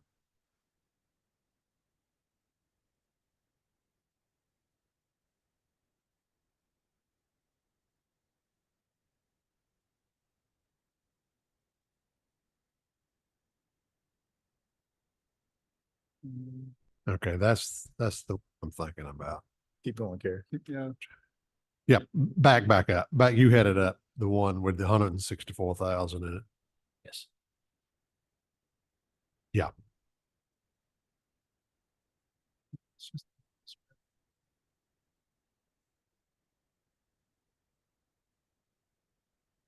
Mr. Chairman, I don't have a problem with this particular one, but the other 4, I'd like to have a little more time on. Why don't we can just go and table it all to the next meeting. You have a chance to let them advertise and do this. Well, he says he has to have something by July 1st. Well, that would give him something. Yeah. Forgive me. Well, yeah, but and I'm just speaking for myself. I'm fine with this one, but the other 4. Mr. Chairman. Yes, sir. Mr. Oh, I'm Chairman, sorry. Mr. Chairman. Chairman Jeffers, if I may, from a liability perspective, if you want to move forward, I think the first strategy is definitely imperative to the county to avoid liability under the ADA standards. In speaking with the sheriff's department, they do not currently have a jail nurse on staff that can properly administer inmates that enter with opioid withdrawals. And that is a constitutional requirement under the ADA Act. So I would recommend moving forward with the first strategy. Now, the other strategies, I believe, could be revisited later. But I would advise the board to move forward with the first strategy under this resolution. Need a motion. Mr. Chairman, I move we approve this first strategy here that's $164,637 over 2 years for the sheriff's department. We can all see it on the screen here. You make a motion. Make that motion. Yes, sir. Second. Been moved and proper second that we continue this $12,637. You heard the motion. Are you ready? Any question? All in favor, saying aye.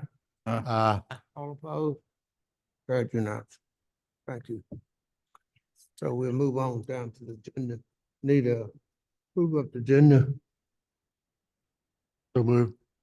Motion made by Tim, second by Rick. All in favor, saying aye. Aye. Opposed?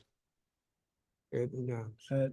Mr. Chairman, if I may, we do also need to open up the public comment. If people are here for purpose, as it is the advertised public meeting, we need to make that available. So if we could do that at this time and then carry on to the rest of the meeting, I believe that would be preferable to the function of the meeting. I don't understand what he said. If anybody wants to comment on the opioid thing. We've asked 3 times for that. Not coming to this. Because we did advertise to have public comment available, if anybody wanted to speak to this, you might ask to open it up to those comments. I have to go ahead and vote and do that for that. No. We put out a notice and advertised. You don't have to ask a public comment on this. You don't have to go ahead and ask on a motion. But you don't. Hmm? I don't know. Hey, I like to do. Mr. Chairman, in speaking with the county manager, we do have public comments later in the agenda, and we could reserve time for any individuals that would like to speak on the opioid resolution to speak during the regular public comments at that time. More public comments now. Any public comments on this? No, sir, you can move forward with the approval of the agenda. And Got a at motion. number 7, Mr. Chairman. Second on approval of the agenda. All in favor, saying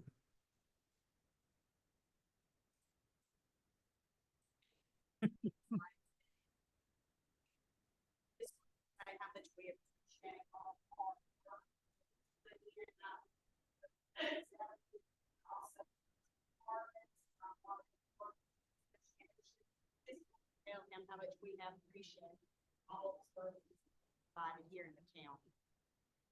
Thank you. Thank you. Thank you very much. It's been a pleasure. All your help.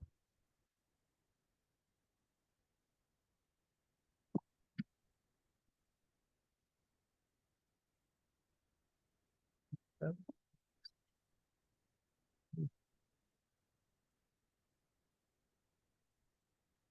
think that's.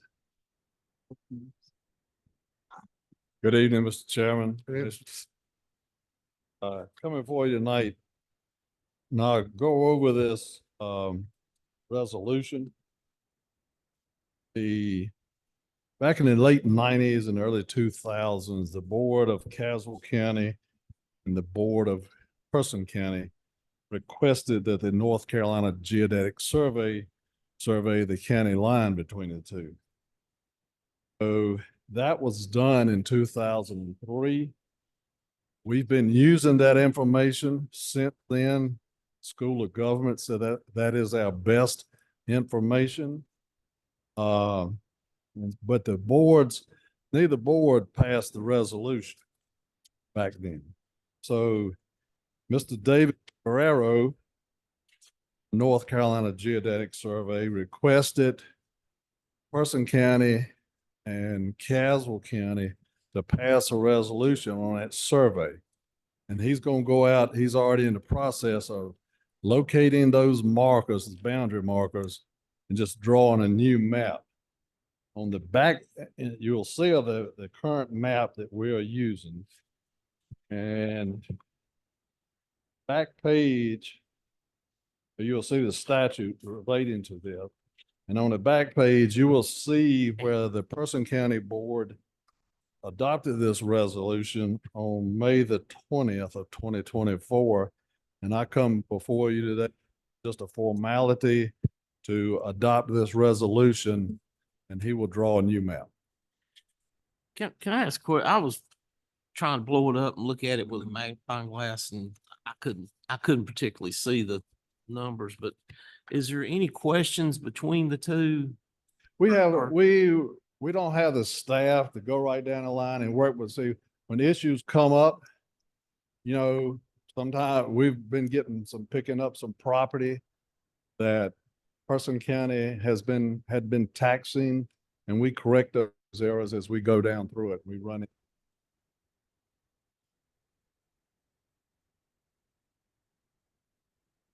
Basically, you're just wanting the permission to do it. Sir. The permission to do this survey and the agreement. Well, between the- they've already done it, so he's just going, yes, he's doing a resolution. He'll draw a new map and get it on record. Survey's already been done. Yes, sir. He's just going to go out and relocate the boundary markers. That's all it is. It's just a formality to get a resolution done.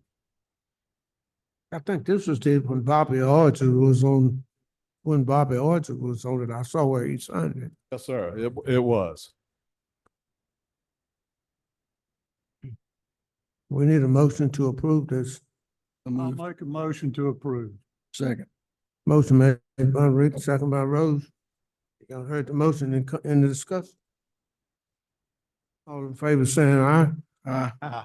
All ayes have it. Thank you. Thank you, gentlemen. And as far as the Board of E&R, we do not have anybody for the Board of E&R yet. We're still doing informal appeals, and they're going to be in the process of doing field work.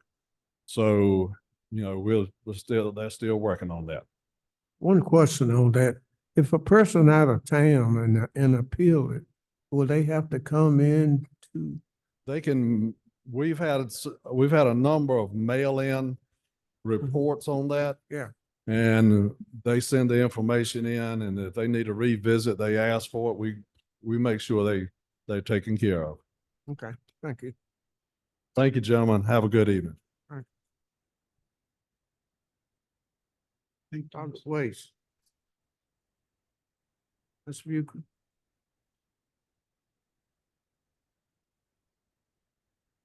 Good afternoon, Mr. Chairman, Commissioners. So we spoke before on the contract for First Piedmont. It was back on the agenda. Do you have any questions that have come up or anything you'd like me to review about the contract?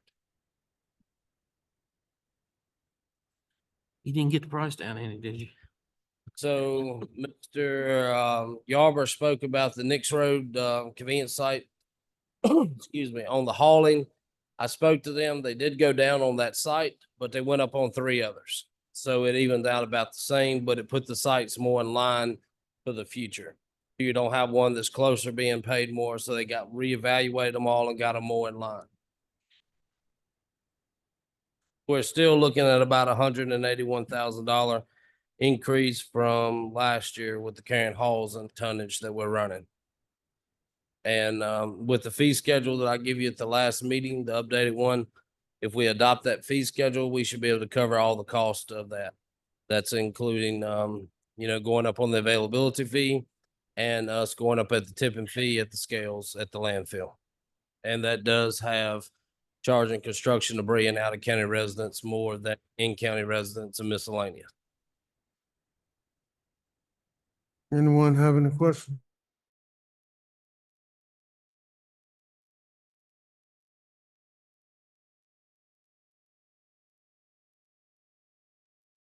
Contract, right? Yes, sir, if possible. And I would also would like to consider making a motion to pass the fees so we can go on ahead and get them posted so the citizens would know that all into us that their fees are changing on July 1. Yeah.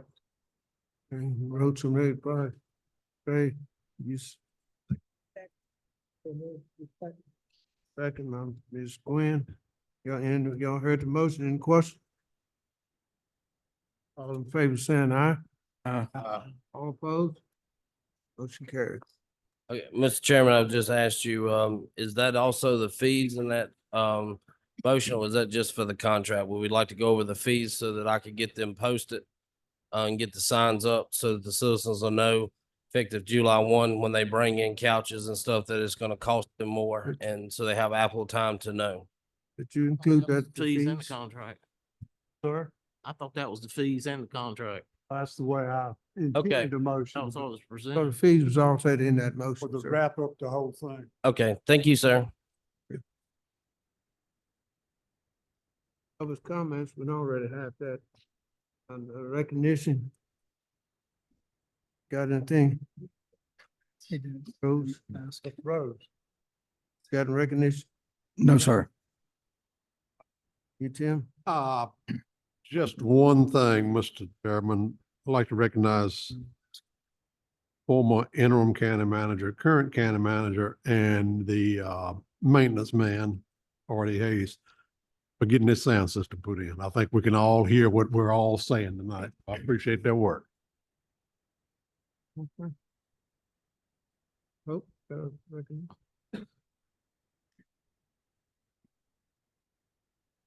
All right, that's good. We'll move on then. I need approval of consent agenda. Mr. Chairman. Mr. Chairman, I apologize. We skipped over public comments.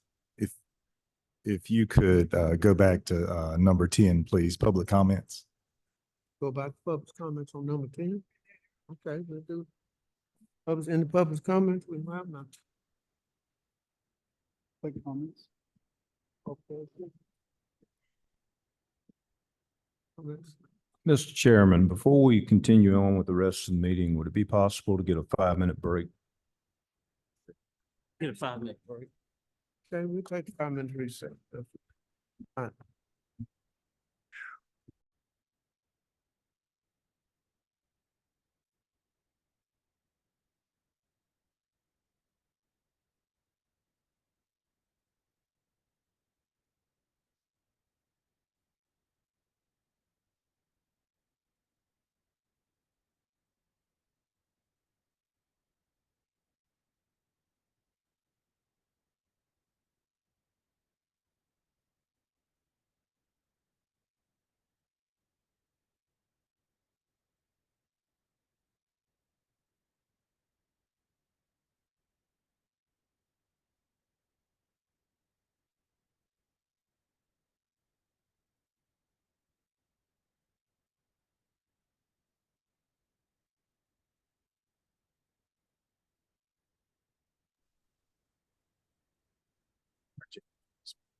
Sorry, can you repeat the question, please? Sure. In your presentation, money that would be provided to the school system for different programs.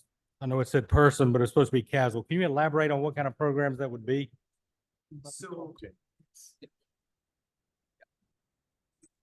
So early intervention requires that programs are provided specifically to individuals than a population level.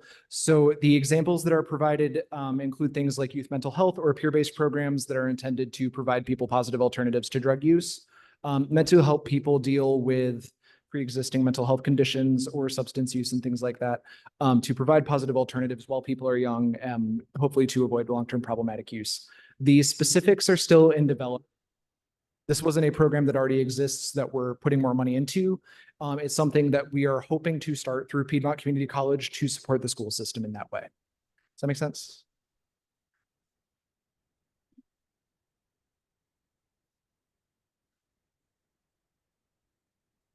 It wouldn't be if we had a kid that was arrested for drug use, that we would have then.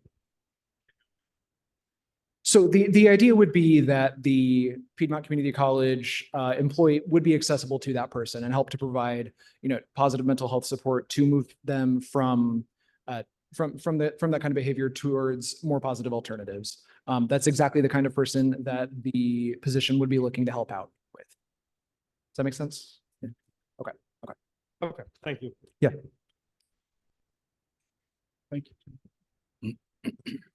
Thank you. One else from school board? Thank you. We'll move on forward. We approved of the agenda, send it to the board and the commission, and the committee. Appointment. Scott. Did we already do the consent? No, What do you say? no. We need to amend the consent agenda. Okay. We've done the regular agenda. Approved the agenda, but we have not approved the consent agenda. We need approval of send agenda. Do we approve that? No, we did. Okay, well, that's on the motion. We need to add. Okay. We need to add numbers 13 through 19 Okay. to the agenda, to the consent agenda. You want to add this? So moved. Yes. Okay. The motion made to add 19. Yes. From the agenda. Get a second? Second. Second. All in favor saying aye? All opposed. So we got that added. So we'll move on to third. Board and the committee appointment. But So the next item on your agenda is the boards and commissions appointments. We do have a spreadsheet in front of you, a listing of all of the current boards and committee members. There are several vacancies that are highlighted in yellow. And we would ask you to adopt all of the current appointees that are still named. We do have their accompanying applications. Most of them are all currently serving, so it's not like a new appointment. But I believe we need a motion on acceptance. Is that? So I'd ask you for a motion of acceptance of the current list of board appointments. you approving all the application one time? Yeah. So some of them, your current list has a few members that have not applied, so they would be removed. Give me a motion. There are on that. vacancies. 2 members that we got. Somebody give me a motion. Approve it. Can't hear a damn thing. So we just need a motion to accept the applications received. So wait a minute. Well, who would be removed? I don't have it. I did. I can't hear you, sir. Who is it that would be removed? But the vacant, the ones that are terming, you have to fill those spots. Correct. So there are vacancies. We're just taking the applications and filling the seats. There's vacancies because not everybody was rerunning for those committees. So we're just approving all of the applications so that people seated can continue to serve. Repeat that, Mr. County Manager, your last statement. What's that? Repeat your last statement. So we're asking for your, a motion to accept the current boards and committees. So these are all of the persons that have applied and are asking for reappointment. There are several vacancies now. So you're just basically verifying all of the people that are re-upping their appointments. But we're not approving any new members to any of these boards at this To time. my knowledge, no. Will if other people apply. Some of the boards, people have reapplied, but not all are willing to reapply. So if there's like the ABC board, we did receive Mr. Tatum's application, but it was after the fact. Bring that back next time because you didn't have time to review. The only Correct. boards that have applications that have been submitted is the Board of Health. They've had three of their 4 members reapply. The Adult Advisory has only had 1 person reapply, and they have 3 other vacancies that we'll continue to advertise for. The Farmer Lake Board, the 2 members that are terming have reapplied. A Person Caswell Lake Authority has reapplied. 2 of the 3 members for the Senior Center Advisory Committee reapplied, but continue to advertise as vacancies so that we can fill those slots. And just to follow up on what the clerk said, there just need to be a motion to open the floor for nominations, and you do not necessarily have to accept applications that have been received.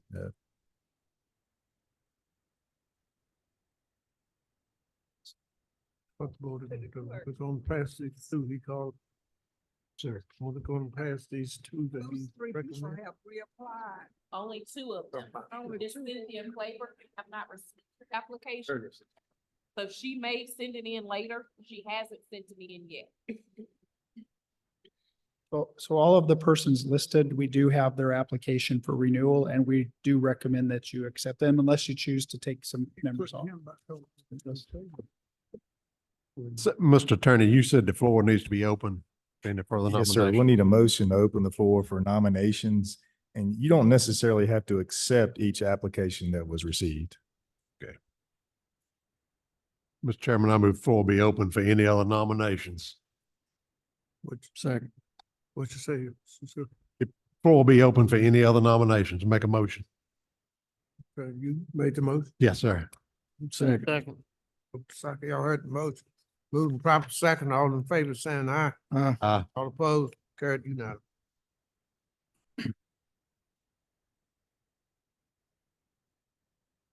Now we need to approve, am I right, Mr. Manager, Mr. Attorney, or is that the point we're at? Okay, number 14, be general fund No. budget committee. Well, Commissioner Yarborough, go ahead. One moment.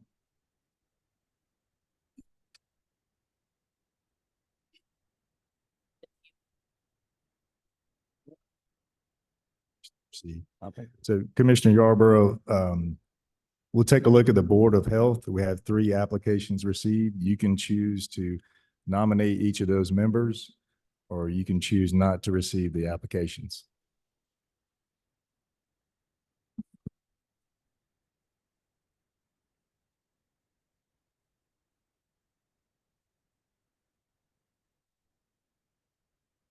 It takes a majority vote to approve each application if you so choose.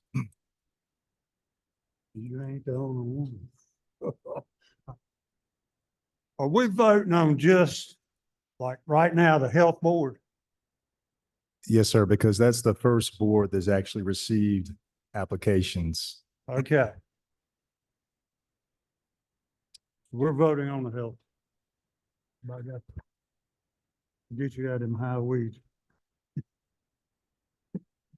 All right, I'll make a motion to accept those Nomination. nominees. That's for the health board. That's for the health board. Okay, we got a motion to accept 3 for the health board. Get a second? Second. Second, Mr. Scott, all in favor saying aye. All opposed, carried unanimous. What else we got here on this?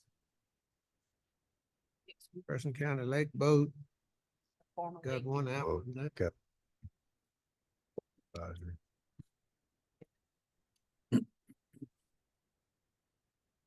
So, Mr. Chairman, next you would have, you have one application for the Caswell Adult Advisory Council, Miss Annie R. Lee. Make a motion, we receive that. Second. Have a motion made, Ms. Hunt, second by Rick, all in favor, saying aye. Aye. Opposed, carried unanimous. Mr. Chairman, next you have two applications for the Farmer Lake Board. They are Brandy Mathis and Donna Maskell. Mr. Chairman, I'll make a motion to approve. Second. Second, you, all in favor, saying aye. Aye. Opposed, carried unanimous. Mr. Chairman, next you have one application received for the Person Caswell Lake Authority, Josh Atwater. I'll make a motion to approve that. Second. Been made by, second by Rick, all in favor, saying aye. All opposed. Mr. Chairman, next you have two applications for the Senior Center Advisory Committee, and they are Brenda Long and Betty Blackwell. Move it be accepted. Second. Motion made by Tim, second by you, Rick. All in favor, saying aye. Aye. All opposed, carried unanimous. Get out of that hot grass.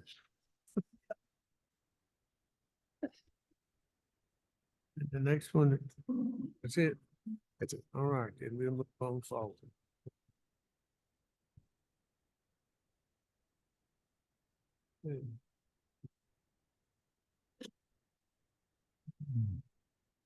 Okay, the next one, that's 14, general fund. Ms. Scott.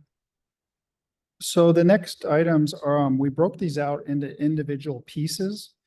Before the fiscal year 24 ends, it is a normal practice to do the fund commitments and then your year of end budget revisions. So Ms. Sharp has worked on that for us and cleaned it up. We do have those two items. She's going to discuss those for you so they're clear. And then following those two items, we've broken out all of the different funds so that you can look at each of those individual funds rather than having the entire county budget in one item. But I'll let Ms. Sharp go ahead and detail item number 14, the general fund budget commitments. Good evening, Commissioners.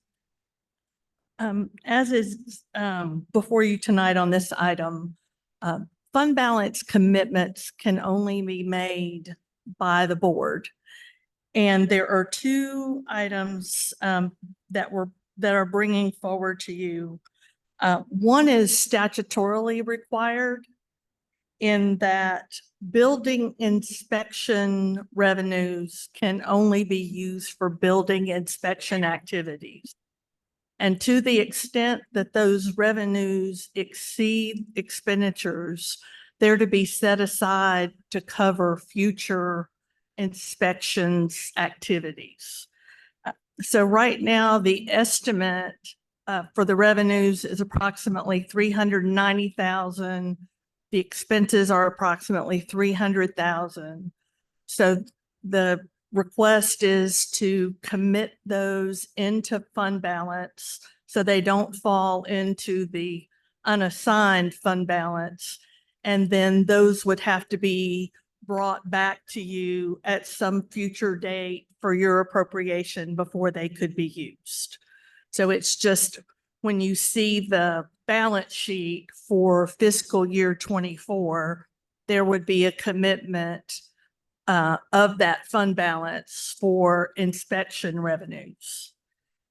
The other item is over the past couple of months, you harvested timber on county-owned properties, and there were revenues of $16,346 that in order to set those aside to use for future economic development expenditures, again, so they don't roll into an unassigned fund balance, would require a commitment from the board. The building inspection ones is somewhat a statutory requirement. The timber sale funds is totally at your discretion. But but both of these would require a future appropriation from the board. This is just setting them aside as of June 30th, 24.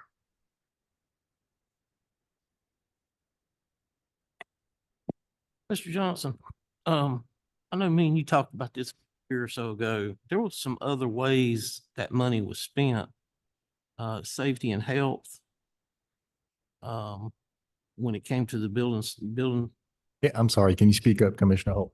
building permits, the monies. There were other ways other than what she stated when we checked on this. Do you remember this about a year or so ago? And I know it was in public safety, it could be spent on. One moment, Commissioner Holt.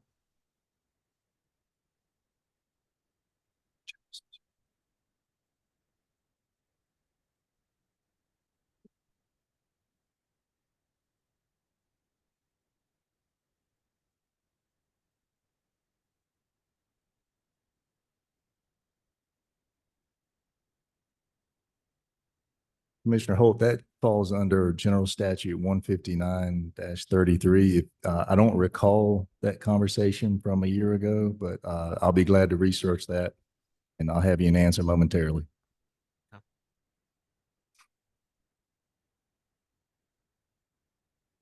I may be getting my lawyers mixed up when we were working on this, but if I apologize if I do. We dove into this. Excuse me? We dove into this about a year or so ago. And I don't recall. I'm sorry. I know you weren't part of it. Let me get with Russell.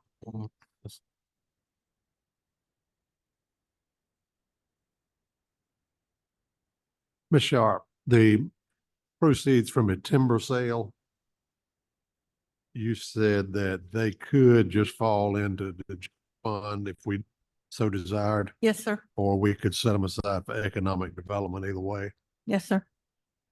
And the money from inspections, $90,000 approximately, is that what you're saying? Yes, sir. Above expenses? Yep. And as I worded it here, it would be, the specific amount will be determined once the books are closed, once we complete the audit. But statutorily, it has to stay in inspections. It has to be used for inspections. No way around that. Changes state statute. Okay. And as part of the audit, these numbers actually are reported to the state, the revenues, and they expect any unused balance to be carried forward into the future year, and then look for expenses to draw down, in essence, a fund balance. Okay, did we have a fund balance going into this fiscal year? We had one as of 21. That's something I haven't looked at for the 22 and 23 audits. Which leads me to this question. If there's going to be $90,000 more revenue than there is expenses, could the budget request for that department be reduced by a like amount? And use those funds? Increased. Am I confusing you now?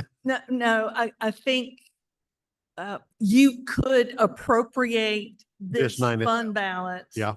as a source for the next year's budget, but it's still going to look at next year's revenues. And so you'd really, to draw this down, you'd need to increase expenditures in that department. I don't want to go that route. Yeah, normally in inspections, I previously do that with staffing because you never have enough inspectors. So if you're growing and have a lot of building inspection, it's easy to hire new bodies, and this helps to take away that.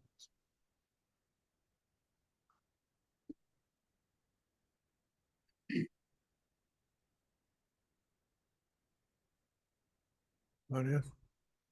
Mr. Chairman, I'd like to see the money from the timber sale just put into the general fund myself. Talking about this 16. The 16,000 whatever dollars it is. The 90,000 from inspections, according to the manager, Ms. Sharp, has to be set aside as designated fund balance. Is that the correct term? Yes, it's called committed. Committed fund balance. So I make a motion that we commit the 90,000 to that fund balance, particular fund balance, and the 16,000 go into the general fund. Second. Any more questions? I heard the motion. On vote. All right, we'll make the motion. Motion ain't ready for the vote. We'll start, know that with, Rose. All right. Nay, because I'd like to do some more investigating on this. Anyone next? Nay? Nay. Okay. Let me look it up. Okay then. You want some more investigation on what, on the money that they had? The 90,000. Understand? Oh, let's talk about it, well, you want more time to find out what you're gonna do with the money? I want to have Russell have more time to look at the law on it. So you want Russ to look at this? I don't have no problem with that. You let him look at it. I don't have a problem with it. So we'll get Russell some time. Okay.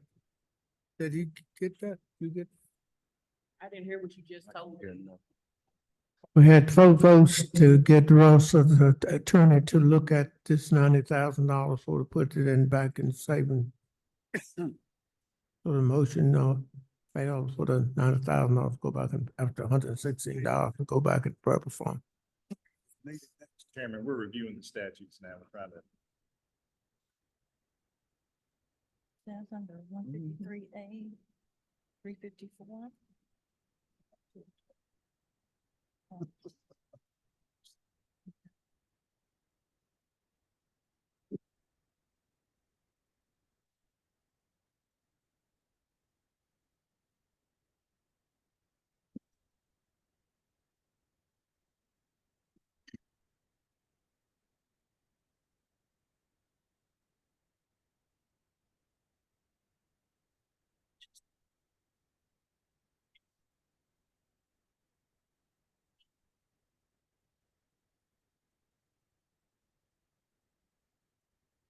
Okay.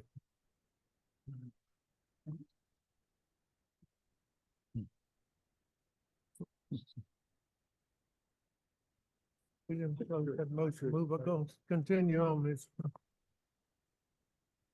Okay, the next item, which is your number 15, are adjustments needed for the fiscal year 24 budget, where departments or funds are expected to exceed the current budget for this year. I've noted in the general fund, there are 3 areas. One is administration, where increases are needed primarily for budget error in 24 that has since been corrected for the 25 budget where benefits were understated. And then amount for salaries where the new county manager's salary is higher than the previous county manager's salary. And funds are expected to be available in finance and central services to transfer to cover those items. Then in the sheriff's office, as we've discussed over the last couple of weeks, they're expected to go over budget because of where their vacancy rate was established. but there are funds available in the detention center's budget and in the school resource officer's budget to transfer to cover that overage. And lastly, in looking at the debt service budgets, they were not set appropriately for 24. So additional funds are needed to ensure those amounts do not exceed the budget. And there are funds available in the transfers to other funds. Then there are 3 funds where adjustments are needed. And these are funds that were new in 21 that had to be budgeted, and the budget amounts were not set appropriately for 24 because we hadn't finished the 21 audit work to know what these numbers would ultimately be. So the request here is to increase the social service representative payee fund from 125,000 to 300,000, the inmate trust liability fund from 25,000 to 200,000, and the Register of Deeds remittance fund from 25,000 to 300,000. And these amounts align with what's anticipated in the FY25 budget. It was just the first year of budgeting these. We didn't get them right.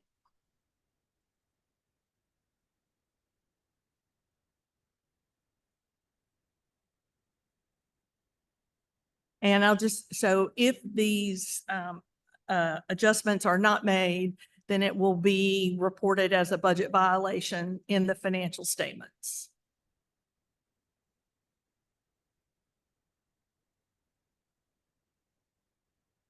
I want to throw something out here. We were talking about these individually going through, and I have something that may have an impact on some of these votes that we're taking on these items. I have talked with a lot of people from across the county, and I know as a board, we are faced with a dire decision. You fund the needs of the county government, but you have to balance that with a burden on the taxpayers. As this budget is proposed, and we're talking about doing all these other votes correcting issues, I want to bring out a thought here. I can't go along with a tax increase this year. I want to see a revenue neutral rate. I was disconnected at the last meeting. I couldn't get back in to finish our conversation that we were having on that, Mr. Mazzaros. So I've given you that option in the packet. Well, the option that I want to propose is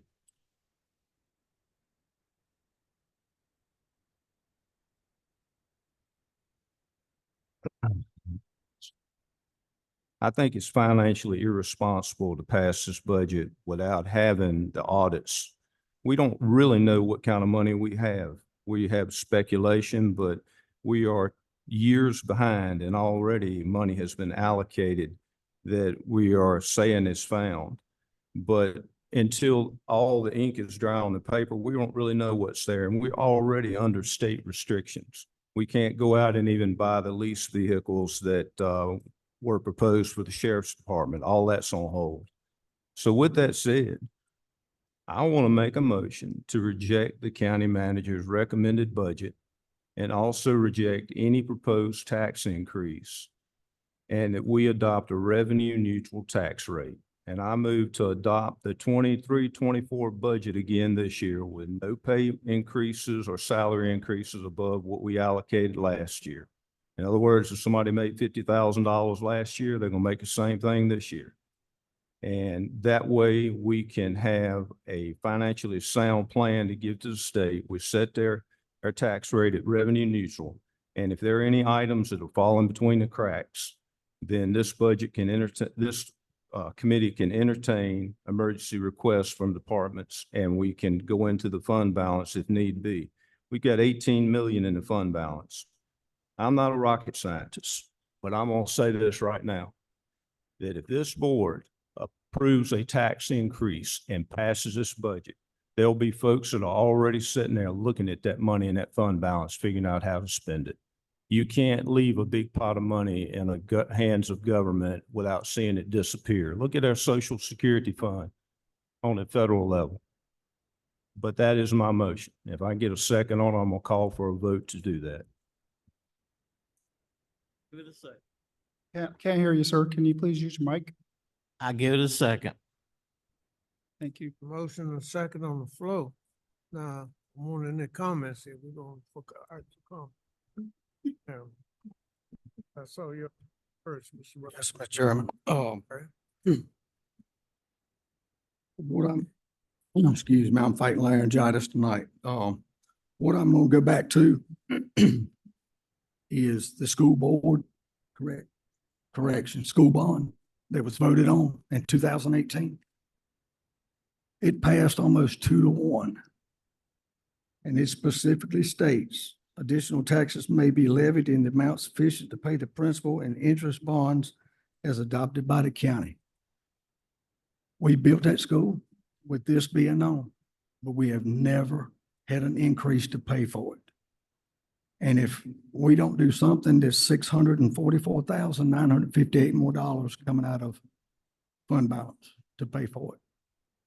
That's all I have to say. Thank you. I think we need to implement the school tax. 30% of the county voted for it, 30% did. Everybody knew it was put on a referendum that we were going to have to pay for that school. So far, I don't think we've done anything but paid interest on that school. The tax has got to come to pay for that school sometime. When's it come?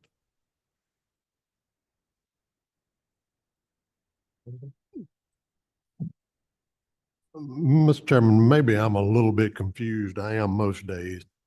But I thought we were discussing making amendments to kind of straighten the rest of this fiscal year out. Sir, The item that I was discussing was item 15, which were revisions for the current budget that would end June 30th. So I was not speaking to the 25 budget yet. This was just addressing issues that need to be amended for the 24 budget.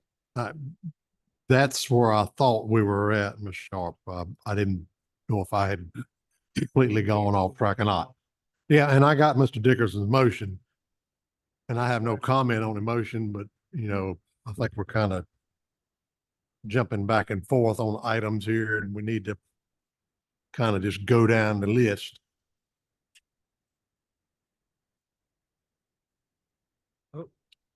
Well, we've gone 8 years without a tax increase.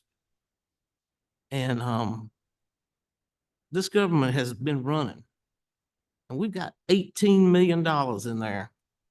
And last year they was telling us we had, I think 3.2.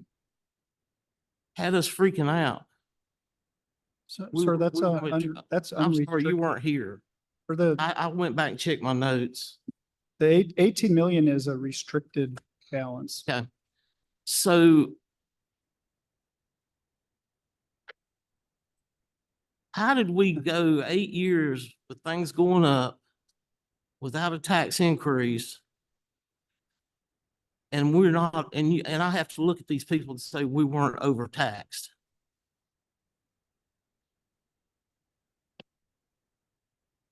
So I think we presented that in our presentations and the data that we have. I don't want to speak my opinion on finance, but the County Association, Managers Association sent the best person in the state of North Carolina to us. Mr. sitting right beside me. Mazaros, we were going down through the commissioners, and you're sorry. not a commissioner. Well, you asked me to respond, so I didn't ask you to respond to anything. Okay, I'll be quiet.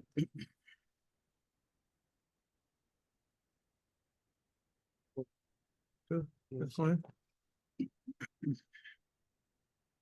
Mr. Dickinson, so is that what the motion is, to remain revenue neutral on the budget? Go with Made the the last. motion. Mr. Holt seconded it.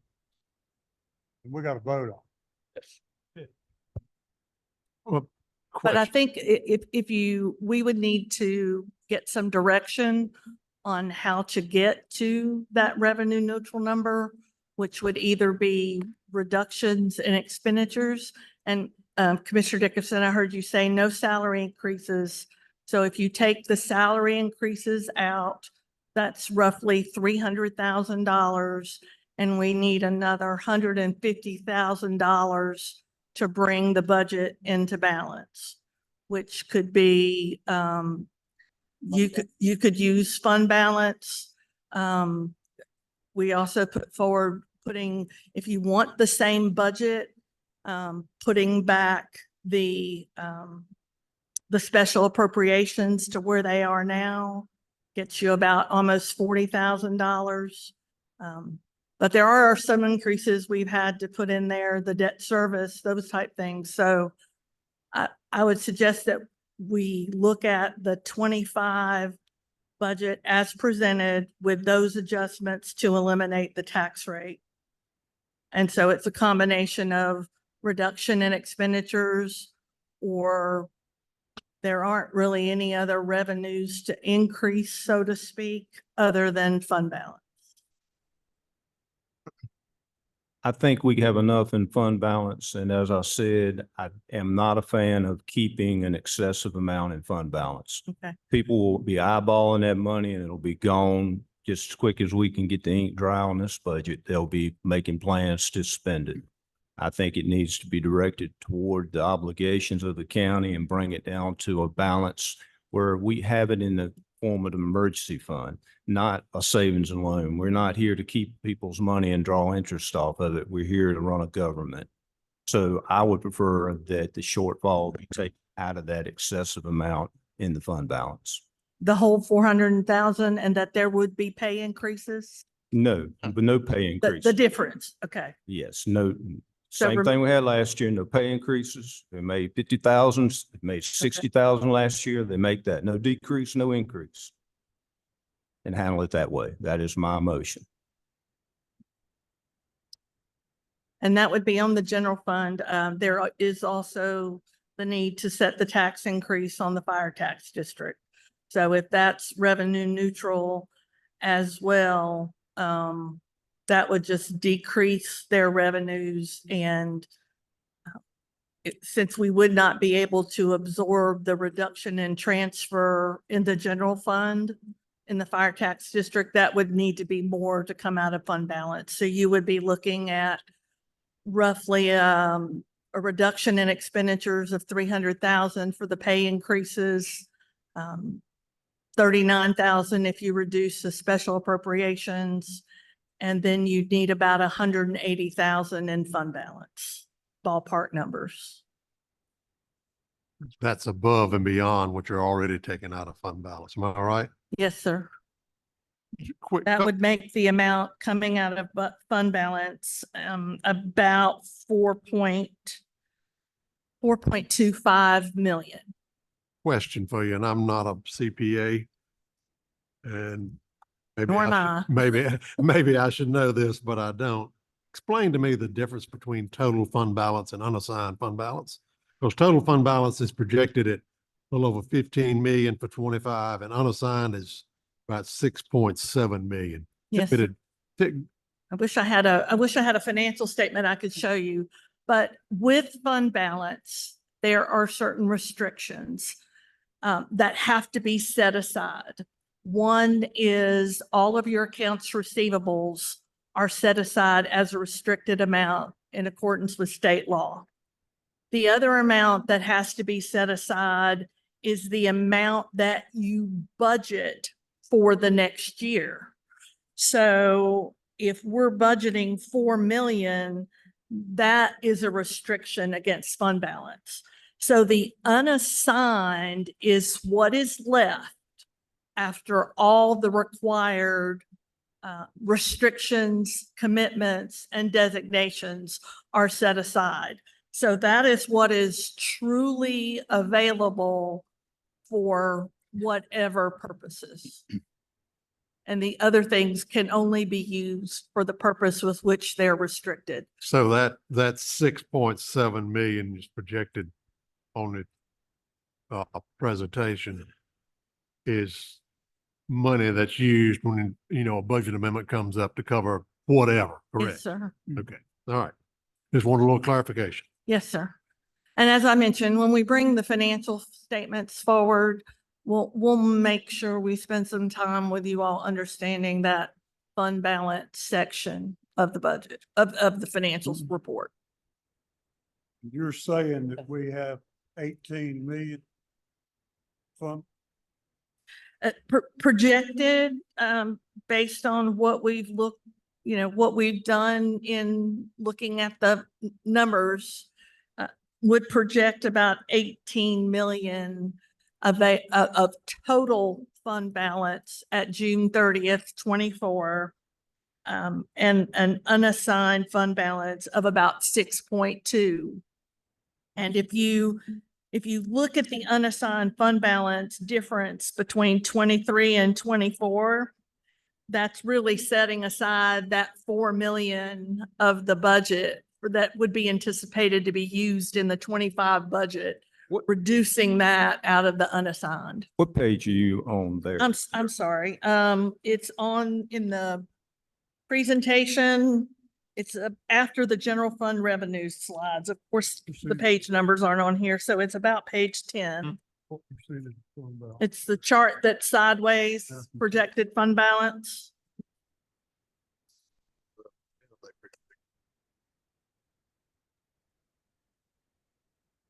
So that drop between the far right columns, the unassigned fund balance, you'll see it drops from 10.3 at the end of 23 to 6.2. That difference is what's being set aside for the 25 budget.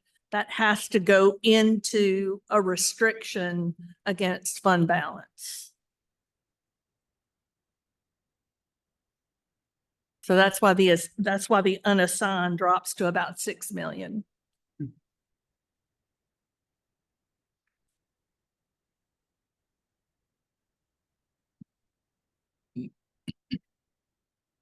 But these are our best estimates, and we won't know what they are until we finish closing out the books for these years.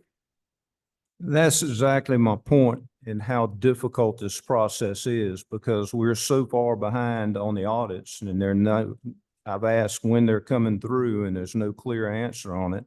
But we have a deadline to set a budget by. And what I don't want to do is impose a tax increase without even knowing what we got. And even these figures here are subjective because you haven't proven them with the actual numbers back from the auditing firms. So we're between a rock and a hard place.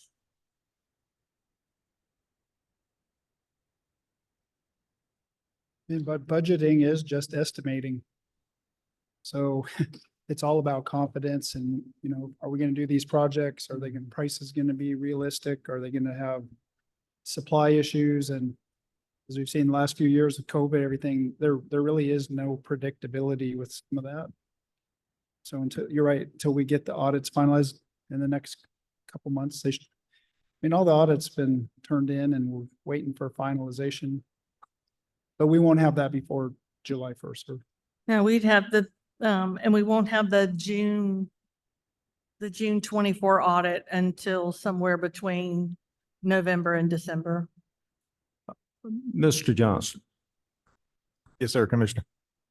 did you have any clarification on being able to reset the tax rate past the July 1st period? In other words, if we pass this budget as I have proposed, and we take the money out of fund balance, waiting to see what those audits come back at, and they come back and they're nothing that we expected. It's worse than what we thought. At that point in time, doesn't that substantially change the inflow of money to the county and the tax rate could be adjusted? So Chairman Dickerson, under North Carolina General Statutes 159-15, under amendments to the budget ordinance, it states that if after July 1st, the local government receives revenues that are substantially more or less than the amount anticipated, the governing body may, before January 1st, which will be the following year, following adoption of the budget, amend the budget ordinance to reduce or increase the property tax levy to account for the unanticipated increase or reduction in revenues. So that's the general statute. That's the state law. I haven't found much case law on this subject, and we've researched with the School of Government, and we haven't found any evidence that this scenario has occurred in the past, but it is a state law. It is an option, and it is in the discretion of the board. Now, the issue is how you would interpret substantial. You know, if the board interprets a revenue increase of 1 to 2% as substantial, then you would have the purview to move forward. But there isn't much case law out there on this, and the term substantial is open to interpretation within the board.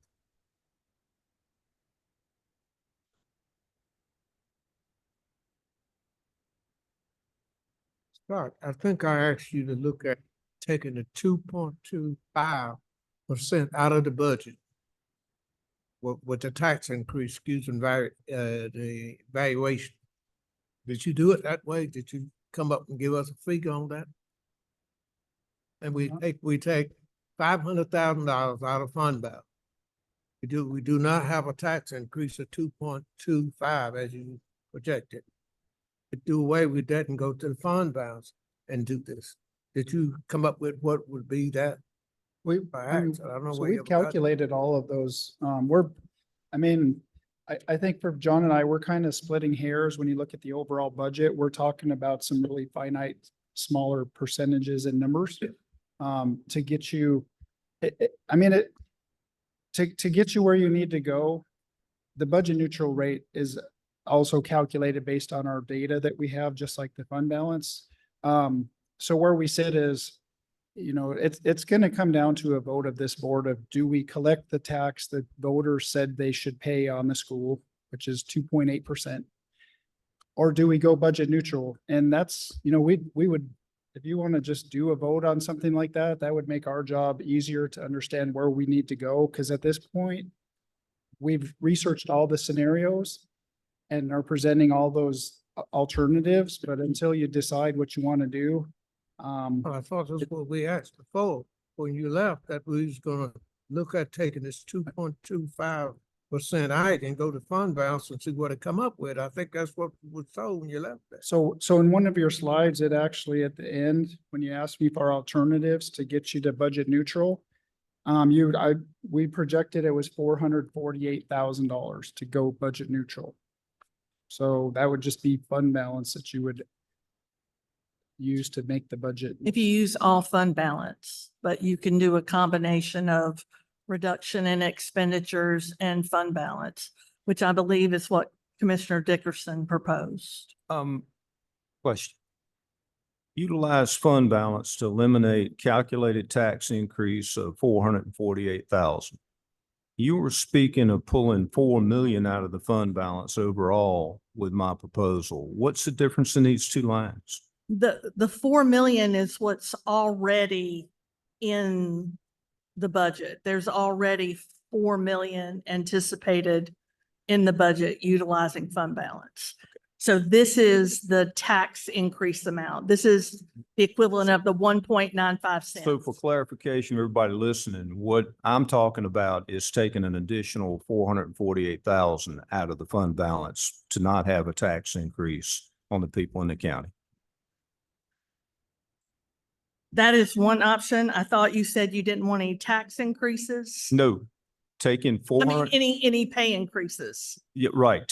Taking out this money out of the fund balance. It's not, we're not talking about 4 million extra dollars. We're talking about 448,000 Right. on top of what's already anticipated. right.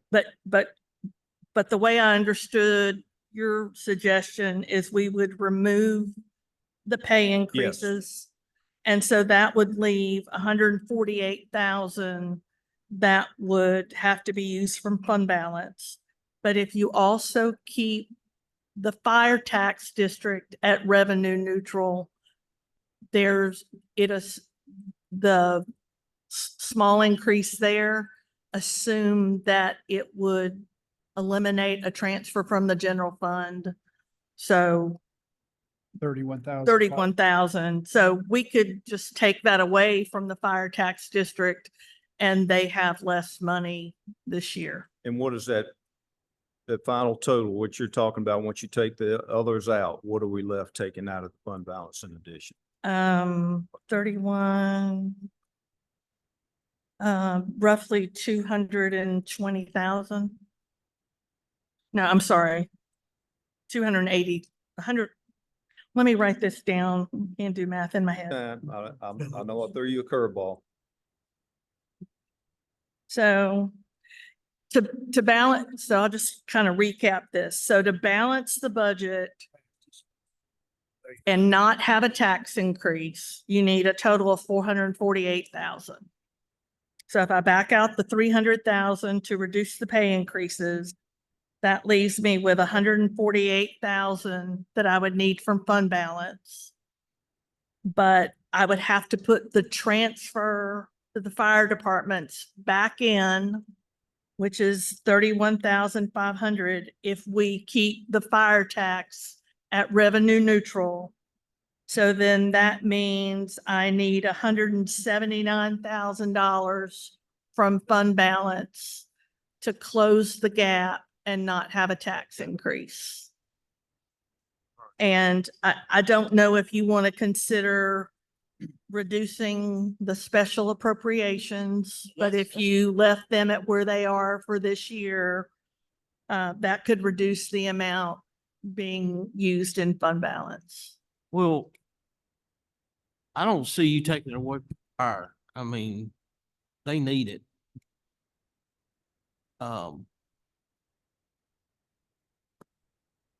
And that's 0.36 cents is where the increase is for fire above the revenue neutral rate, which takes it to 33 cents.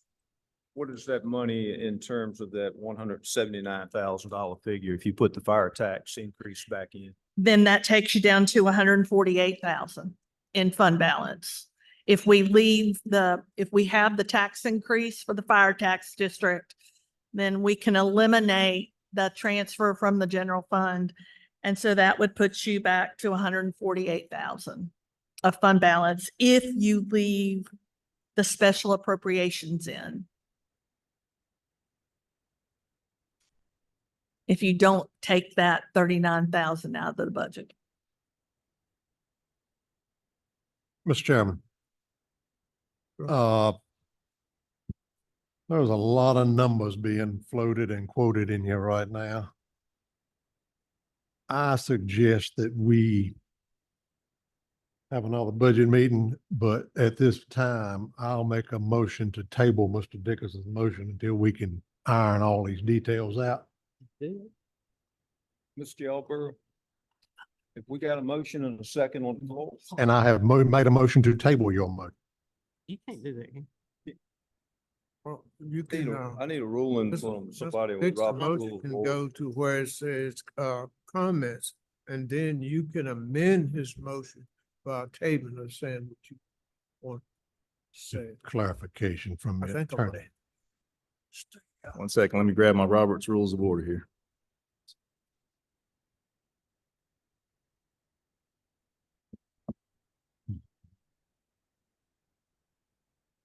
I think we can call for Mr. Dixon motion for a vote. And that's when you come in and make amendment to the budget. Gentlemen, you have to. I want to point out the obvious here though, before he digs into it. Mr. Yarborough, you can make a motion and get a second to table my motion, then I go right back around and make my motion again and get a second, and we can go back and forth all night long. You want to go that route? I'm here. Yep, well, hey, man. Well, there's been some times I'd like to done that, and I don't think that's legal. Let's get clarification from the attorney.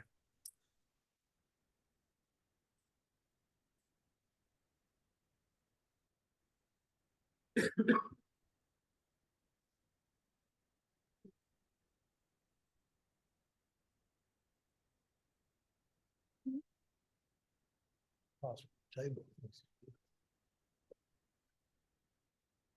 I could be wrong.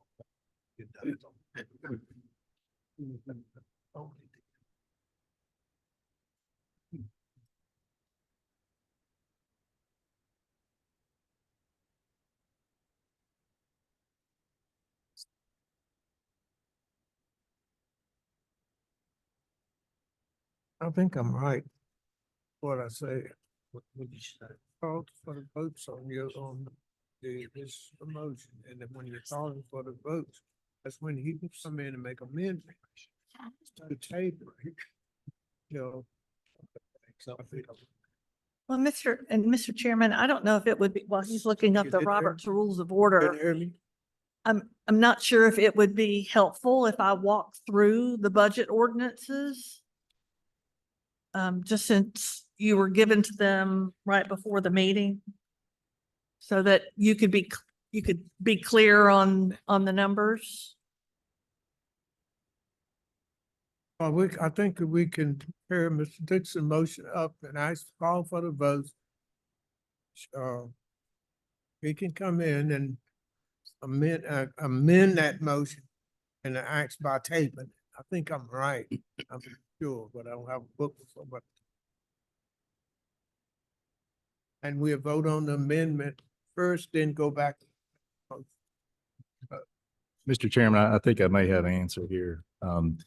Reciting the Roberts Rules of Order, the motion to table is the highest in rank among the subsidiary motions, and also with the apparent effect of postponing the main motion, which is the motion to lay on the table.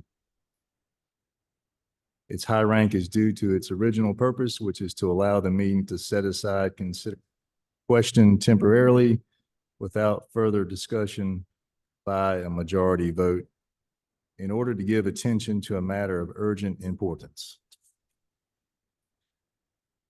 So Commissioner Dickerson had a motion and second, which was the main motion, and that was under discussion. Commissioner Yarborough made the motion to table. So it appears based upon the Roberts Rules of Order, we would need to, the board would need to vote on the motion to table first before you move forward. We vote on Mr. Yarber's motion on amendment, then go back and pick up the motion, right? That's correct. All right? That's correct, Commissioner. We need to take a vote on Commissioner Yarborough's motion first. Yeah. What I said. Yeah. Okay. So did you had a second, right? Yeah. So we got amendment. We brought that motion up, Mr. Dixon had, we actually in the course, and that's when you pull your amendment. Was motion to table, yes. Amendment to table. So we got to take up the table first, then come back and pick up your motion. Okay, we got a motion motion on the floor saying table this motion until you heard the motion. Are you ready for the vote? All in favor, raise your hand so we'll know so the clerk can get it. I'll let it go. I'll go table. The table has it first, and now we bring your motion back up. The real motion was that Mr. Dixon, no tax increase. Can't vote on that. 23 budget. There, and heard the motion, I said, we called for the vote. All in favor of that, raise your hand. Can't vote on it now. Huh? Can't vote on that now. Well, you did, but if you couldn't vote on it, you couldn't bring that motion back. Tabled it and you voted. This motion back in. So the motion actions have been both, motion action until another meeting take, what we come up with. I'm not satisfied with what I got. What do we vote? Nothing. Mr. Attorney, do we go back to the original motion, or does the motion to table, if it carried, does that supersede it? 1 second, Commissioner Rose. Commissioner Jeffries, did you vote in the affirmative to table the motion? Yes, he did. So we did favor the motion. Yeah. You voted for it. I voted to table the motion. I want to hear some more. Because I'm not satisfied Really not satisfied with what I see. I don't think Castle County can afford a new valuation raise and then 2.25 raise. They can't do that. This is an agricultural county. You know, we can look at other counties all we want. We can't place Castle County with other county. I don't care what other counties got tax base. We don't have that. Tax people run Castle County. And we might as well know that. I know people, 60% of the school people voted for school. Yeah, they did. But at the same time, 60% of people still on fixed income, and agriculture is the main operation here. And that's what we got to look at. I'm not happy. I'm not going to vote for a raise increase. I'll tell you that right now. I'm not going to do it. I'm not going to do it. Well, Commissioner Jeffries, if you voted in the, Fred got a tax. He did. Economic, with the economic. So I'm not gonna, the evaluation, I'm not gonna vote. Commissioner Jeffries, let me clarify because I can't hear some of what you're saying. Are you saying you're voting on the proposal that I made tonight, or did you vote to stop the vote on the proposal? We'll have another meeting and I'll let you know then. We can iron this thing out at that time. I just wanted to let you know I'm not voting. At that time, another meeting, we can do it. I'm not voting for tax. Sir, could you talk into the mic? I'm sorry. Well, I says I'm not voting for a tax increase on the Castle County peoples. They on fixed income. They don't have this tax money out of tobacco anymore. So I'm not gonna vote for a tax increase. I think it's one of the latest items you're right now. Commissioner Jeffries, there was a motion to table made by Commissioner Yarborough to table Commissioner Dickerson's motion. Did you vote in the affirmative to table Commissioner Dickerson's motion? Yes.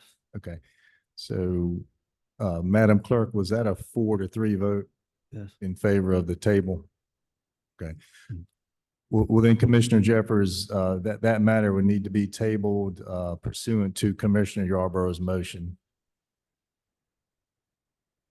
Okay, my question now is, what about Mr. Dickerson's motion? Does this supersede that or what? What Commissioner Yarborough did was table Commissioner Dickerson's Okay. motion. Well, Mr. Chairman, make a motion that this board meets at 8 o'clock in the morning here at the courthouse. In the And morning, we meet from 8 to 12. We take an hour for lunch.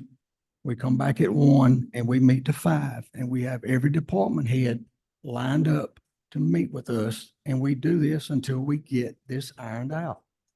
That's my motion. why would Has we to need be department advertised. heads? We already, why would we need department head? We already know what we're saying. They came before us.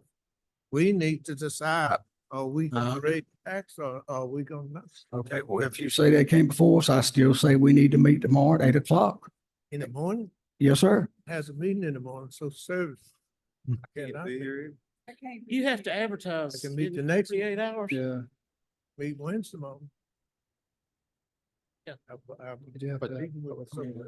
much notice we gotta give? Huh? How much notice? 48. We got 48 hours notice we have to give the public. We're gonna meet. Is that right? Yep. 48-hour public notice or? For special meeting. Okay. So that would put it at when? Wednesday. Be Wednesday. night. Meet Wednesday. Wednesday night. Friday's first day I got. Friday's first day I got. And meet Wednesday. I have no problem in meeting Wednesday, but I think we got to get it addressed. Advertised, And the only way we're going to get it in the time frame is to It have has to be at a meetings until we get it done. But I think that's a work session. I don't think if we're not adopting anything, it's not we don't have to. If we have to advertise a work session. What day the vote on the meeting? Can't table it and then that's what we do. Public meeting. I don't know, it's got to notice it. Pretty flexible. And couldn't-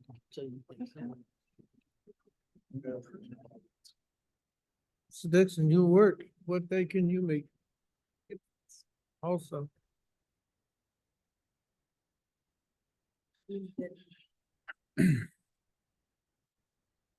So Dixon. You worked, what day can you meet?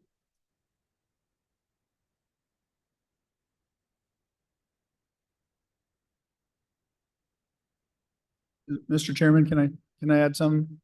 Mr. Chairman? So we outlined these additional items.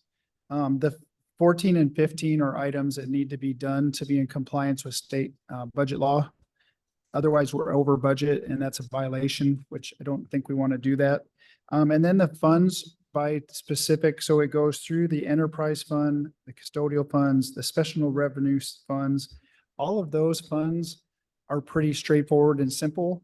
So if we work through those and adopt those as separate items, which is how we drafted them, the only item we would have left up would be that item 19, which is the general fund ordinance, which sets the tax rate and has all of the items that we're discussing. So I don't know if the board chooses to work through those items and adopt all of the other items, we would just have that matter that we're trying to discern out there that we could meet on a different meeting or a different workshop. Just trying to throw out the information so you know, one way or the other, we have to adopt something by the 1st of July. And I think our drop dead timeline is June 24th, because even if you approve the budget, you still need to spend a week or two to get it into the system so that we can do payroll. Over the mic, it's not coming in. I'm not. Need to raise your mic, the mic, which I'm not. So I think, you know, I know what we're focused on here is the general fund, but I think all of the items up until number 19 do not address the tax rate. They do not address the budget items that we continue to discuss. So, I mean, if I were able to provide a recommendation, it would be to work through items 14 through 18, because those are independent as budget items separate from the tax rate and all of the general fund budget items we seem to be focusing on.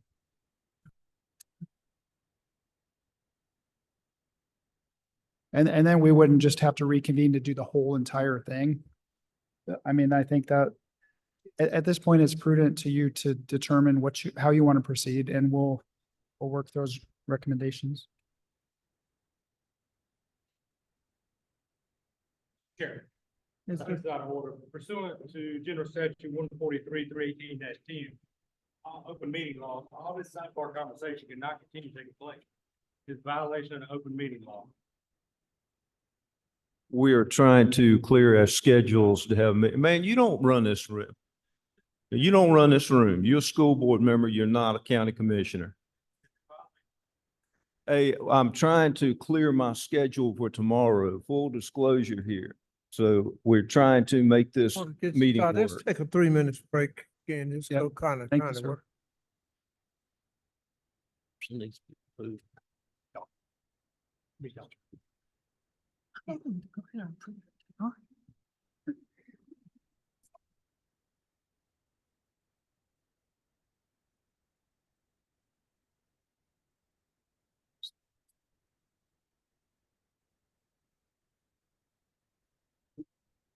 The meeting is the background, and they can't say nothing about y'all talking, they can't hear anything y'all saying. Oh, something's right.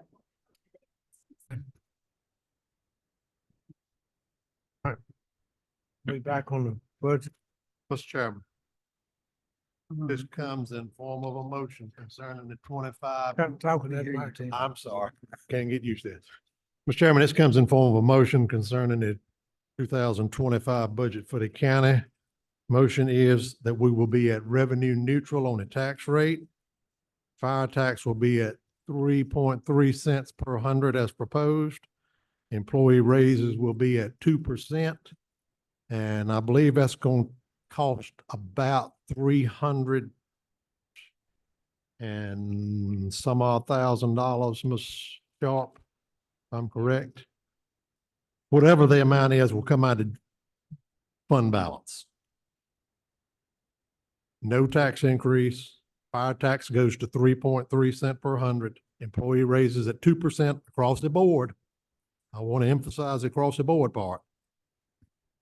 And the funds needed, the 300 some odd thousand will come out of fund balance.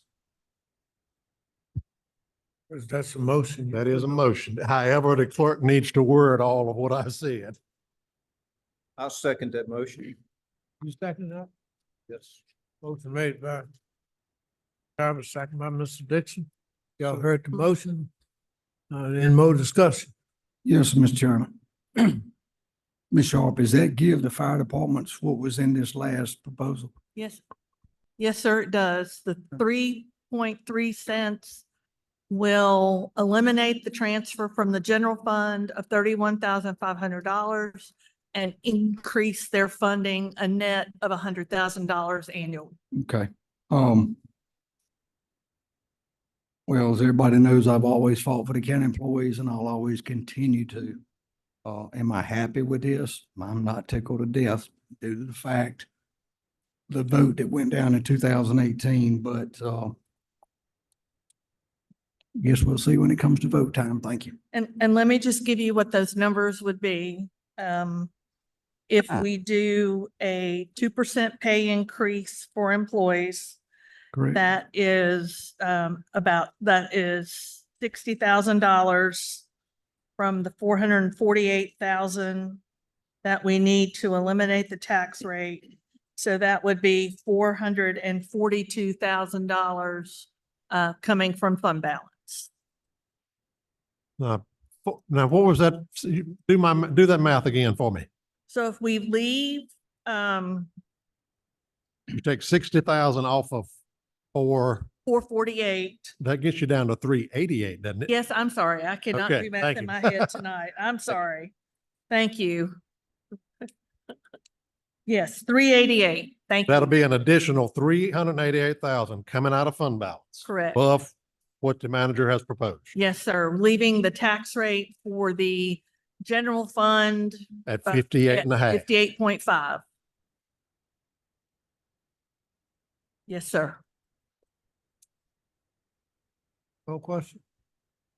On for the vote, Mr. Dixon? Yes. Okay. Yes. Yes. Yes.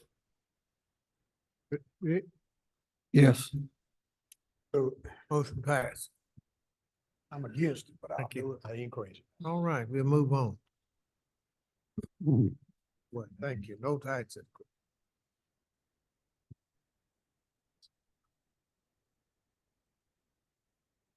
Right here. So Chair, if I might, you just took care of item 19, but we still need to address items 15 through 18. 16? 15 through 18. Okay. 15 will be 2024, end of the year budget. You gonna, that's gonna be, thought you gonna talk on that? Are you?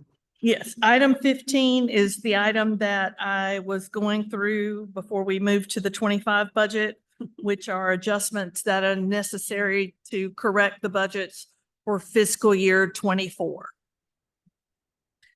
And did you say, Ms. Sharp, that you were proposing to move funds Yes. around to take care of these shortfalls? Yes, sir. There's no additional appropriation of fund balance. We can move it all within the funds. There's no more money being spent than No, what's sir. already budgeted. No, sir. Okay. It's just being moved around to the right places. You need a Comply motion. with your budget ordinance. You need a motion on this? Yes, sir, I do. Make a motion. I'll second it. Motion? Who made the you made the motion? Oh. Motion moved by Ms. Hope, second by Ms. Galvin, all in favor, saying aye. Aye. All opposed, carried unanimous. Move on. Thank you. Okay. So on number, let me get my number straight. Number 16 is part of approving the FY 25 budget. This is approval for the solid waste and Caswell area transportation budgets. You approve the household fee tonight, which is anticipated in this budget for solid waste, the household availability fee. So we just need approval of these budgets to establish their appropriations for fiscal year 25. So moved. Motion made by Ms. Galvin, second. Second. By Rose, all in favor, y'all heard the most, all in favor, saying Aye. opposed, carried unanimous. Move Okay. on. The next item, Chairman, is to approve what are referred to as custodial funds. These are funds in which the county holds other people's money or other entities' money. This is for municipal property tax collections. Those are required to be budgeted. Citizens pay here, then we remit it to the towns. And then there's also the holding of jail inmate funds when they give monies to be used at the commissary. It's required that these funds be budgeted as well. So those are two funds. One's 380,000 and the other is 200,000. Okay, we need a motion on that. So move. Motion made by Mr. Yarvitz. We'll get a second. Second. Got the motion. Any question? All in favor saying aye? Aye. All right, pass. Go ahead on this. Okay. This next item is approving your special revenue funds, which you have quite a few. And these are funds where the revenues in these funds are can only be specifically used for these purposes. This is where you are establishing the 3.3 cent tax rate for the fire tax district. Then you are approving emergency telephone fund, representative payee funds, which are funds that clients receive from Social Security that Social Services administers, fines and forfeitures, which are received and required to be paid to the school system, register of deeds remittance funds that are various fees that the county receives and has to be remitted to the state, the family services fund, where those revenues are received and can only be used for the purposes outlined by the grantees. The occupancy tax fund, which is where you collect the occupancy tax and then pay those dollars to the tourism authority. And then Section 8 Housing Authority, which majority of those funds are federal dollars, which are being used for Section 8 rent. Then Section 17 and 18 needs to be modified based on the action you took on the opioid funds.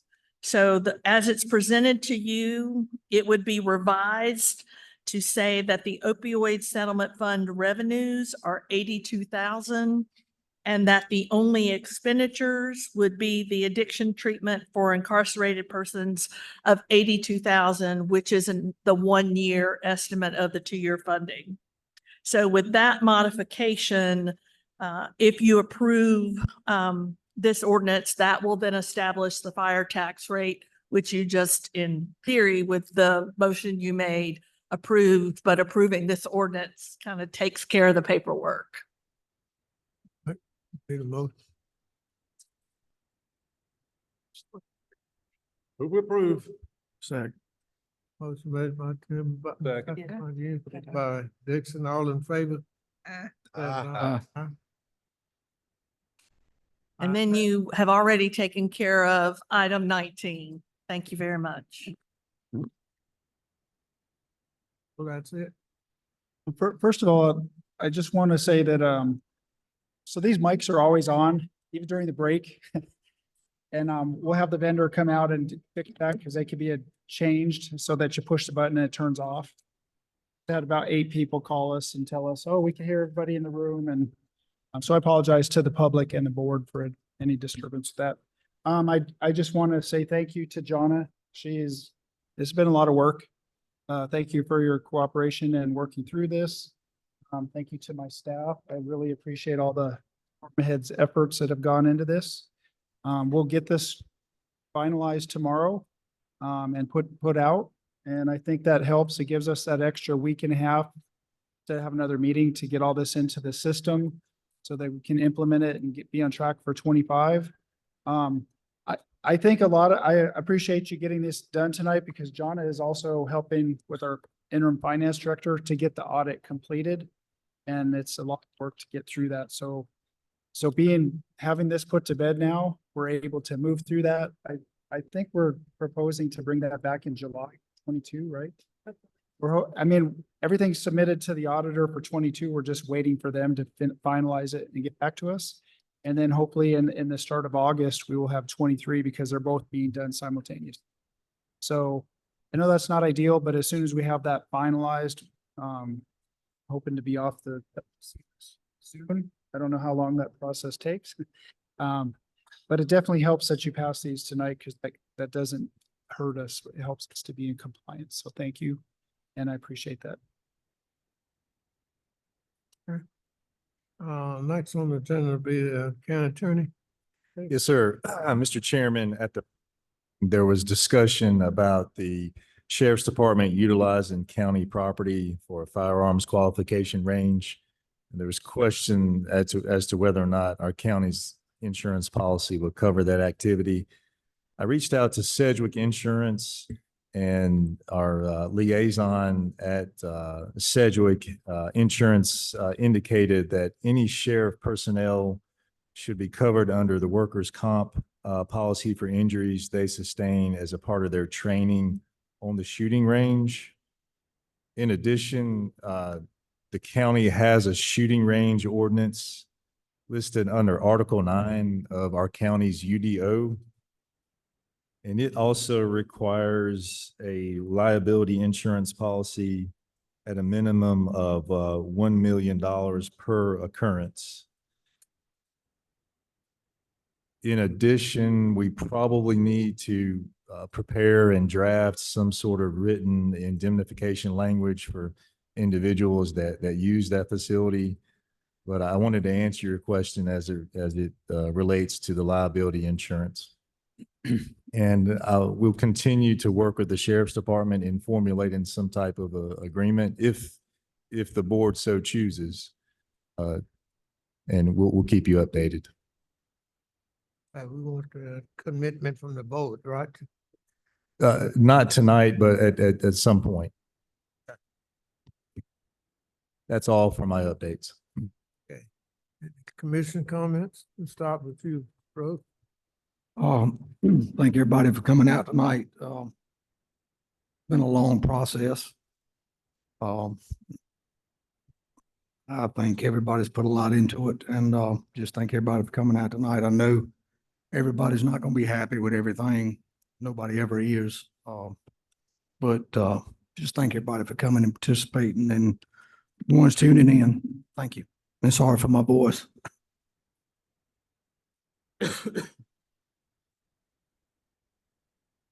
Okay. You have anything? You have anything? All right, then comments. Comment. Announcement of upcoming event, July the 1st, 2024, Board of Commission meeting at 6:30 p.m. at the Historic Courthouse, July the 15th, 2024. Board of Commission at 6:30 p.m. at the Historic Courthouse. We need a motion to go into closed session. Second. Second. Rose second. Made and removed and proper second. We go into closed section. All in favor saying aye. Aye. Now sets in closed section.